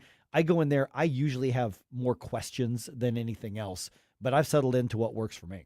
And if you're like me and you don't, there's a lot of terms, a lot of acronyms that were being used that you just couldn't remember, but you like to do your research so you don't sound as silly when you go in, just pull up the podcast. We're going to have that up there in a little bit. Just pull it per segment. You'll be able to say, oh, that's what you said. Just take some notes. So you'll go in there sound like a pro. And don't even worry about sounding silly. Nobody is going to go in there and sound sillier than me. Nobody. I hate sounding silly, though. Oh, I know, but I've broken the ground for you on that. So yeah, just go check it out. All right, 8:24 right now. Okay, I just want to kind of step back and this whole thing with the Missouri income tax cut proposal. Mm-hmm. I am a communications guy, obviously. I've been a communications director. I've been a communications consultant. I've been, and so this is my vocation. And so stepping back from my opinions on the issue itself, I think it's interesting how the battle is over the framing of the entire issue. So I'm looking at my Facebook Reels last night, and I don't get a lot from Missouri Democrats because they honestly don't do that much compared to Republicans. But I got one popping up in my feed from Ashley Awney, who's a state representative, and she's the Democratic leader in the Missouri House, basically, going after this proposal. And then obviously you're hearing the pushback on social media and a lot of the questions we got at the town hall meeting that we did with AFP, Americans for Prosperity. And what's fascinating to me is, first of all, the Democrats aren't even saying that much, because I think they're relying on a part of the Republicans and the independents to do their work for them in trying to beat this, because the Democrats just don't have the numbers to defeat it on their own. So what they're hoping for is that there are enough Republicans who don't like the plan. But it's being what Representative Ani said, and what I've seen from others, is they don't even talk about the income tax part. They don't even reference the income. So they're taking an income tax cut and they are relabeling it a sales tax increase. And that's what they're asserting. Now, is there going to be a sales tax increase if this eventually passes by the voters? Well, maybe, maybe not. Now, what would likely happen is that things that are not subject to the sales tax now would then be subject to the sales tax later. You want to call that a tax hike? I guess you could make that argument. But what's interesting is that they don't even want to talk about the income tax cut. Now, you can be for it, you can be against it. I'm not arguing at that point right now. I just think it's interesting to take that in when you're hearing people talk about it, because when you hear this is going to be, I actually heard somebody say a 30% tax hike for sales tax. There's no evidence that that's going to happen. You know, in theory, could it happen? Theory, it could. Every shred of economics says that it won't. But for instance, and I brought this up when I was asking the questions, and I kind of challenged Nick Schroer and Ben Keithley, and they had answers. I said, like, for instance, my internet bill, it's $75 a month right now for my level of internet that I have at my place. I don't pay a sales tax on that, but I'm going to pay a sales tax, so my bill is going to go up. I can see that. If I go to, I don't know, I don't really get massages, but if I went and got a massage, I don't know what a massage costs these days, but you just generally pay for that service. Well, then there's going to be a sales tax added, so that's going to go higher. So we're going to see that. The proposal is that if state revenues meet a certain amount, then the income tax would allow it to be lowered. And then if the state revenues meet another number, then it can be lowered again, and it's just a more aggressive way of doing it. One of the ways to do that is by taxing things that aren't being taxed. You know, I personally don't subscribe to any streaming services. I don't have Prime. I don't have Hulu. I don't have Disney Plus. I don't have Cardinals TV. I don't have any of those. But if one of those is, say, $20 a month, and this passes, then very likely it's going to be $20 a month plus the same tax you'd pay on a pair of shoes, you know, whatever that is. And so you would see some increases. So in that sense, there would be things that would cost more money. Now, the trade-off is supposed to be that you keep more of your paycheck. Well, and I think that might be where some of this misrepresentation is coming from, because if you are addicted to consumption, and I'm with you, I don't pay for home Wi-Fi, I don't pay for streaming services, I don't really pay for a whole lot. I don't even go and buy coffee outside the house. I buy my own little stuff from Aldi's, and hopefully soon I'll be going to Nutrition Stop and getting some. That's right. They do have really good coffee. So I just got a coffee grinder, and I'm so excited to use it. The brand is they've got several brands. I don't want to short the others, but my favorite that they have is called Heirloom brand. Ooh. So good, and their breakfast blend, absolutely fantastic. And I'm a coffee snob, so I'm going to definitely check that out. Good stuff. But I can imagine if you're the type of person where, like, oh, of course I'm going to buy 5 streaming services so I can watch 5 different shows, and you're going to have to pay a little bit more because of the sales tax, because people don't think, well, if I can keep more of my money when it comes to me, because this is my time, my labor, my effort, my skill set that I'm implementing to earn these wages, they don't think about that in the sense of, well, now I can choose to save more if I need to save more. I can choose where I allocate it more. There are people that they just cannot help but have this routine of consumption. And so they're looking at this of like, well, I'm going to have to pay so much more money now because I just won't cut back on consumption. I buy like physical used DVDs because I don't want to pay for streaming services, because you can get a whole box set of those for the cost of like 2 months of a streaming service. So totally. I can understand maybe where some of that comes from. And of course, you know, as we know, politicians love their taxes. They love their I almost want to call them welfare queens in some ways, because they love their tax dollars. But I can understand that people seeing this as a potential Trojan horse to kind of hike some stuff up, to do stuff behind the scenes. But from everything that I've seen in these proposals, it goes a lot more with what you're saying, is that we would be able to keep more of our own money, and that there's not a lot of evidence to suggest that you're going to notice this huge spike in things you were already paying for. Yeah, and so we're going to have several months to decide how we're going to vote on it. And I think it's going to be a very, very close vote one way or the other. But when you see the discussion of it, and you see, like, for instance, you've heard some people say, well, this is the everything tax. Okay. Okay, they're focusing on this is what is going to be increased. Well, that's not in the plan, but it is absolutely possible that things will be taxed. It's likely things will be taxed that are not being taxed now in exchange for lowering another tax. So when you hear somebody just say, well, I've even heard people say, well, this is the tax hike plan. Well, it's a tax cut plan that requires spending cuts as well. So just make sure you're getting a balanced information. If you're one of those who says, I'm not sure how I'm going to vote on this, I would encourage you to listen to both sides, but understand that at its core, this is a tax cut plan, and part of the way that you offset that is, yeah, there could be some things that you're not paying taxes on now that you could end up paying taxes on in exchange for that. And on the flip side, this is more rewarding to people that work and live in Missouri, because a lot of the burden would be, or we would generate more of this revenue from people that are coming to Missouri from out of state, paying into the sales taxes. So we would be keeping more of our money for working here, and then the tourists and the other people would be supplementing some of the budget pitfalls. Now, I do want to point out that our friends at Americans for Prosperity say, good morning. Yes. Let's get to zero. Camellia, also, thanks for discussing this with the folks. P.S., who is it that has that good coffee? You know, I need to know that. That would be Nutrition Stop. That Nutrition Stop on Mexico Road. And they've got a couple other brands too that I hear are very good. I bought that early one, and I've just been buying it ever since. But they've got all kinds of different blends, and my tea that I have as well. They have a lot of that too. Now, speaking of sales tax, I was able to avoid a little bit of that because I bought a used Bluetooth speaker. Somebody just got a better one, and I was testing it out, and I connected my phone. I pulled up that NewsTalkSTL app, and guess what? It works great, and I was able to listen to, in my whole house now, just not in my headphones, I can listen to NewsTalkSTL wherever I'm at, even when I'm in my house. So I'm not stuck sitting in my car now. And do you know what the total sales tax on the NewsTalkSTL app is going to be? 110%? Zero. Oh! Because it's free. So beautiful. We'll not have a sales tax on that no matter what. So there's really no reason not to download it then, is there? No.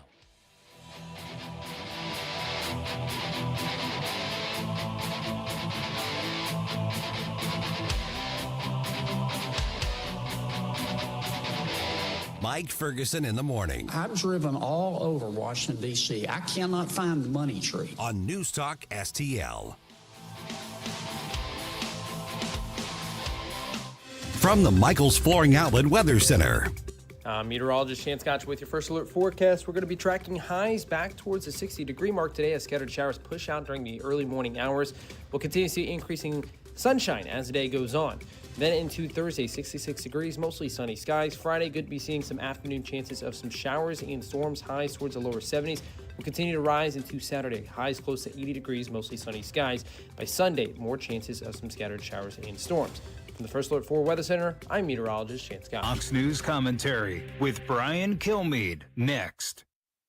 Most investments today feel like second jobs. Real estate, you're a landlord. Stocks, you're a day trader. Crypto, you're a full-time researcher. You've got a life to live. Your investment should help you live it. That's why more Americans are choosing gold. Noble Gold has helped thousands protect their future with real physical gold. Visit NobleGoldInvestments.com to get your free wealth protection kit. That's NobleGoldInvestments.com. Past performance may not be indicative of future results. Investing in precious metals, including gold, involves risks. Consult with your tax attorney or financial professional before making an investment decision. Here's Brian Kilmeade. Polls continuing to show voters increasingly blaming the administration and the war in Iran for rising gas prices and overall our surge in the cost of living. Only 22% of voters are approving so far. But as polarizing as this war has been, and as much of a distraction that many feel it is from the issues that President Trump was in the process of fixing, I personally feel this war had to be fought because I'm paying attention. I give President Trump a lot of credit for being the only one in 47 years to say, well, I'm not going to take it anymore. We got to fix this before it's too late. And I think when it ends, the voters will like the result and change their opinion. This is not the first time the party in power has had a challenge like this. And if anyone can right the wrong and do it against the norm and the tradition, it's the guy currently sitting in the Oval Office. For more commentary like this, go to foxnewspodcast.com. When you count on Connor, you're getting it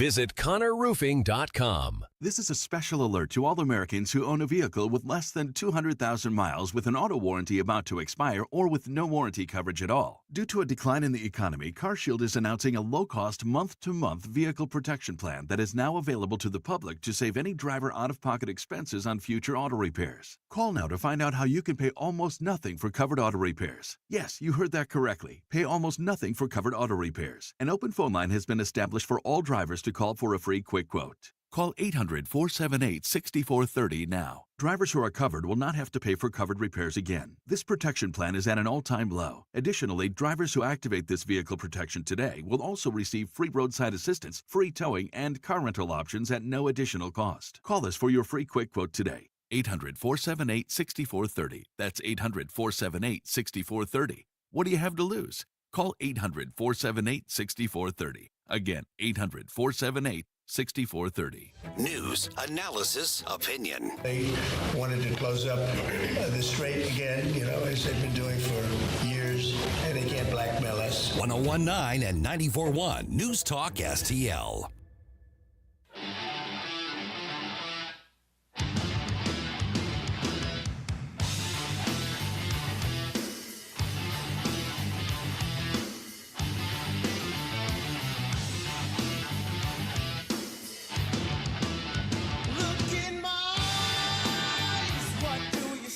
Hey folks, Jamie Allman here, waiting for you for the 3 Martini Lunch, the Common Sense Radio, the Allman Report on News Talk STL. Now back to Mike Ferguson in the morning. Okay, think about this. You could get caught up in a search warrant just because of where you were at any given point. Driving through some area, get caught up in a search warrant. Going to the store, waiting for a cup of coffee at the stand-up, pop-up, kiosk or whatever, you could get caught up in a search warrant, even if there's no reason to believe that you had anything to do with a crime. So the Supreme Court is considering a case that deals with that sort of dragnet search warrants. Now, this is complex, but this is really, I was sent an article, really an op-ed from our friends at the Pacific Legal Foundation, and this says the Supreme Court's last best chance to stop the surveillance state. Okay, and it was written by Amy Peikoff, who joins us right now. And this is one of those cases, Amy, by the way, thanks for being on the program here, that has not gotten a lot of attention because there's so many huge cases out there. I mean, they're all important, and I may mispronounce this, Chatry versus the United States. What is the situation at hand that's worked its way up through the court? Because really what we're talking about is how much of a limit, if any, can an investigation have applied to it, essentially, for kind of a wonky way to say it. Yes, Mike, thanks for having me on. And yeah, this is a bit of a complex topic. This case, Chatry, involves what's called a geofence warrant. And that means that the government will come to Google in this case with a warrant saying that we want to know how many devices, what devices, Google devices were in a particular location, some sort of radius around a particular location during a particular time frame, in this case, half an hour before and half an hour after a crime was committed. And the problem with these warrants, at least in the case of Google, was that it required searching a database that included over 500 million Google customers. So that means if your location history was stored with Google, then they searched that entire database, including your information, in order to return results to the government. And of course, the government in this case had no probable cause, no particularized suspicion about anybody in that database. It's a giant fishing expedition. Okay, so is this going to be a situation where we think this guy, let's call him Bob, we think this guy, Bob, we have reason to believe that Bob was in the vicinity when this crime happened. Google, show me where Bob was. That's one thing, versus this happened, show me who was there, whether or not there's any indication they were involved or not. Does it matter how specific it is, or is it about just the dragnet overall? Because somebody could argue, Amy, that, well, they want to know who potential witnesses are. So don't they have a right to try to find who the witnesses are?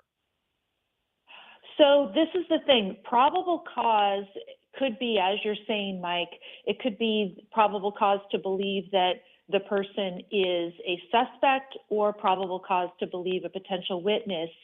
And the concern with these geofence warrants is that they are not drawn narrowly enough so that you can say with confidence that anybody that's going to be revealed, as a result of the search is either a witness or a suspect. Now, this is if you believe that the only search that occurs is once they actually return the results. If you actually are principled about this and you say, okay, look, my information is stored with Google, and every time the government looks into my information, even if it's just to say, look, you weren't even there, and that's a search, then perhaps even at that step, we think that there should be a warrant, that you should know that there's some guy named Bob who you suspect was involved in this crime, and then you go to Google and you say, okay, yeah, where was Bob? You have probable cause in that scenario, right? Okay. So, Amy, then you mentioned the principal part of it, which is why I wanted to have the discussion here. We want law enforcement to have the tools to find the bad guys, especially if they're dangerous, especially if they're hurting other people. What's the principle that we should care about restricting the way that they search? I mean, what is it that's the bigger picture we should keep in mind? Because again, we want the cops to get the bad guys, but why is it that we need to say "but" within these bounds? So the principle of private property, right, is one that has traditionally been enforced through the Fourth Amendment. Decades ago, before they even ever had an exclusionary rule, the remedy for a search without a warrant was a cause in trespass. They would say you trespassed on your property. Justice Scalia, the late Justice Scalia, started bringing this principle back. You might remember there was a case called United States versus Jones in 2012 when the police attached a GPS device to a car. And Scalia identified correctly that that is actually a trespass to a chattel, a possession of yours, your car. And if you protect that principle, then all of the information then we share with third parties under a service provider contract that says keep this private, that will remain private and protected with the Fourth Amendment's warrant requirement. This is hugely important for our privacy, not just of our location, but think of any information that you have stored with a service provider in the cloud or otherwise. And if the government can access that without a warrant, no probable cause, no particularized suspicion, the implications for your privacy, for also, there's an overlap with your First Amendment rights. If you're saying the wrong things, maybe they're going to do a search that pulls you up. If you're buying the wrong things at the store, they use the metadata from your credit card transactions to figure out that you've done that, et cetera. And suddenly you're on a list of, government targets. Well, which we actually saw a few years ago regarding firearms purchases and Exactly. Instructions with the bank. So depending on how the ruling goes in this particular case, Amy, is it possible that the reach and the protections of the Fourth Amendment could actually be expanded? Well, I wouldn't say expanded because I actually think this problem goes back to a wrong turn that the Supreme Court took in the 1970s. In the 1970s, they actually expanded this so-called third-party doctrine without justification of any kind. It used to be that the third-party doctrine applied in a Tony Soprano type scenario where, he's talking to a criminal co-conspirator and they promised to keep it secret, but that promise was never enforceable in a court of law. That was the origin of this doctrine. And then in the 70s, the Supreme Court expands it to perfectly legal service provider contracts between you and your bank or your phone company or whatever. And then here we are in the 21st century where we share information with all sorts of third-party service providers, and the implications have been horrible. So I think they're actually going to return protections to information that they had before the 1970s, if we're lucky. It just gets so complicated with so many things now on the cloud. And yes, it's in technically private hands, but the government can say, well, we're just going to the provider and they're handing it over. It's not directly from you. It's their information because they own it. It just gets so complicated. Exactly. And you don't even know that these searches are taking place. That was one point that was made during the oral argument. Justice Alito says, well, if there's over 500 million Google users, why haven't we seen a lot of outrage? And Chatry's counsel said quite correctly that it's just that they don't even know about it. The service providers often are not able to make private or let the person know that their data has been searched. But I think just as if there is a database compromise, in a service provider and they have to tell you, that potentially your data was compromised. Similarly, if the government asks them to search the data, you should be able to know that too. All right. The article or the op-ed is called The Supreme Court's Last Best Chance to Stop the Surveillance State. And we find it and we connect with you. Where and how, Amy? At pacificlegal.org. All right, and it's easy enough. Amy, thanks so much. Appreciate the discussion. Thanks for having me on. Yep, you got it. All right, still ahead here. You need something, Jerome. You need people to help you this week. What is it? I am not afraid to admit I need your help from all of you listening right now in picking the best 80s bump music requests for Flashback Fridays. This week's theme is going to be songs that were released in the 80s that were actually covers or variations of older songs. So, as we mentioned, Putting on the Ritz was not originally an 80s song. That was a variation of a Great Depression song that was actually mocking the poor. So they flipped it on there. But if you have any 80s songs that you're like, wow, I did not know this was a cover, or if it's just a really good 80s song, send it to me, Jerome at NewsTalkSTL.com. The cult of personality, the cult of personality, the cult of personality. Mike Ferguson in the morning. My opinion is it's weird. On NewsTalk STL.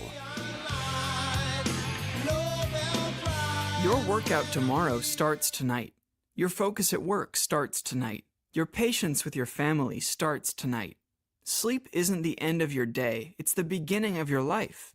At Snooze Mattress and Wellness, we're locally owned and family owned, and we use advanced technology to help you find a mattress designed for deep, restorative sleep. Because this isn't about furniture, it's about waking up renewed. Snooze Mattress and Wellness in Chesterfield. Sleep restored, life renewed. Dude, this house is perfect. Crumbs everywhere, sticky counters. I've already texted the colony. Sweet, I'll bring my 500 cousins. This'll be the biggest ant rager of the summer. Let's party! Wait, what's that sound? Oh, no, it's those trucks with the green wheels. Party's over, man. Party's over. This is Derek, the owner of All Solutions Pest Control. We'd love to help you out. Give us a call today for a free estimate at 636-486-7888. If a pest-free home is your goal, call All Solutions Pest Control. Grab your shotgun and mark your calendar. The 11th annual Jeff Hansen Memorial Foundation Sporting Clay event is Saturday, May 16th at Black Hawk Valley Hunting Preserve in Old Monroe, Missouri. Enjoy 56 clays, breakfast, and lunch, all included for just $195 per person. Or enter a team of 4 with a golf cart for $750. There will be door prizes, gun raffles, and trophies for top teams and top shooters. Reserve your spot by May 8th at jeffhansenmemorialfoundation.org. Missouri's laws are clear. Unregulated gaming devices are illegal. Companies have been telling businesses that gray market machines are legal. That's wrong. Don't be scammed.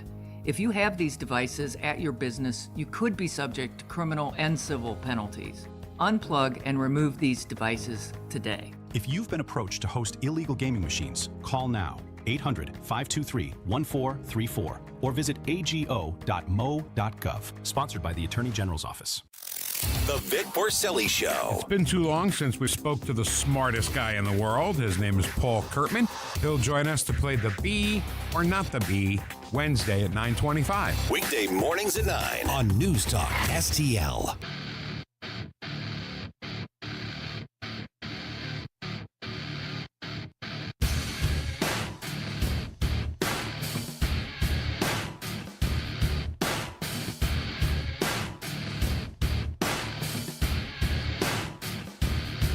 Hi, it's Vic Porcelli. And Ken. Hi, Ken. Hey, Vic. Ken and I are on every Monday through Friday here on News Talk STL. Right now, you're listening to Mike Ferguson in the morning on 101.9 and 94.1 News Talk STL. Whoosh, my morning people. Okay, so keeping up with the war in Iran gets harder and harder because things change, not just daily, but almost hourly. Oh, yeah. Yeah, the big Project Freedom that was launched was pulled back within 24 hours. And then, of course, we get news that, U.S. ships are being fired upon, but now we're being told, but they weren't actually hit. There's just a lot going on and things are changing constantly. What I'm about to tell you is current as of right now, but by tomorrow, it's going to be completely out of date. That's fair assessment. Yeah.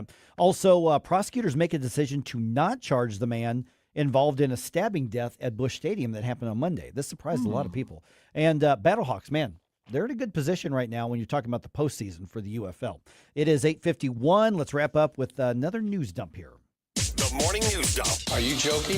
Is this a joke? Listen, folks. The morning news dump. Okay, so on Tuesday, President Trump in less than 24 hours called off Project Freedom, which was an operation to guide stranded cargo ships through the Strait of Hormuz amid the Iranian blockade. Now, the U.S. Navy is warning ships to take a different route in the strait after reports that Iranian ships are once again laying mines in the water. U.S. Ambassador to the UN, Mike Waltz, was on Hannity last night on Fox, saying Tehran is lashing out in response to the U.S. blockade. You got to keep your blockades straight. You've got the Iranian one and then the U.S. one. You can't respond by throwing sea mines into international waterways and by trying to raise revenue by tolling international civilian shipping. Okay, and there were reports that U.S. ships were fired upon, but the U.S. military says that none of the U.S. ships were damaged. It also looks like Iran and Pakistan might be making a deal to alleviate some of the Iranian blockade by going through them for trade. So that's going to complicate the whole matter. Big complication. Okay, President Trump doubling down on his criticism of Pope Leo ahead of the Secretary of State's, Marco Rubio's, visit to Vatican City. Rubio, who is Catholic, will travel to Rome and Vatican City this week in a bid to ease rising tensions between the Trump administration and the Pope. Before the Secretary of State's departure, the president claimed Pope Leo believes it's okay for Iran to have a nuclear weapon and that he's endangering Catholics and a lot of people. Leo has not said Iran should obtain nuclear weapons, but he has criticized the war against Iran generally and called for more peace talks. Greg Clugston, Washington. Okay, that's going to be an interesting conversation because I think President Trump, not being Catholic, obviously looks at the Pope as he's just a world political figure, which he is, whereas other people who are Catholic look at him in a much different perspective. To me, he's just another guy out there because I'm not Catholic. And so that's a big part of this. So obviously Marco Rubio is our chief diplomat around the world, but the fact that he's Catholic is probably going to help with the dialogue here. I'm just waiting for the Marco Rubio memes to come out of this. Totally. Yes. All right. AAA says the average price for a gallon of gas nationally, $4.54. Ouch. Yeah. That's as of early this morning. In Missouri, statewide, the average cost is $4.12. And here in the metro, and here's how they do this. They just look at the different counties or the city. What's the average in those counties? And so around here on the Missouri side, $4.19 to $4.37. I have actually seen it higher than that, but those are the averages in the metro area here. On the Illinois side, the average price for gas statewide, $4.99. Yikes. In the Metro East area, so the east side here, it's $4.84 to $4.94. So gas prices just keep going up, and they're probably going to keep going up. We're going to be looking at $5 a gallon gas if something doesn't change, probably within the next week. Well, the weird thing is I keep hearing people boasting about how we don't need the Strait for oil, we don't need the Strait for our energy, but then why is our energy going up? It's almost as if those two things could be related. Yeah. All right. No charges in connection with the stabbing death at Busch Stadium early Monday morning. Now, that's the word from the circuit attorney's office, and they were pretty emphatic. They have chosen to not file any charges. Final. Interesting. Period. Yeah. They declined to say why, because that's basically a matter of practice, but they are not charging the 65-year-old man involved in that altercation. Police say the dispute involved a cleaning crew that works as a vendor for the Cardinals at the stadium. So these were not St. Louis Cardinals employees. These were vendors. 27-year-old Aaron Jones died as a result of that fight. All right. We got time. All right. He's asking again, because he's got nothing else to do but file paperwork.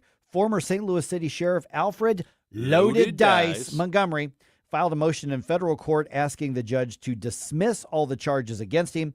His claim is that the prosecutors relied on what he calls false testimony and that his prosecution has been for political reasons. One article I read said, I'm being targeted because I'm a Democratic office holder in St. Louis. What? I am a black Democrat. I'm a black Democrat. St. Louis doesn't like that. If we know one thing about St. Louis, that's the exact demographic they dislike. Dude. All right. There's been no response from the court.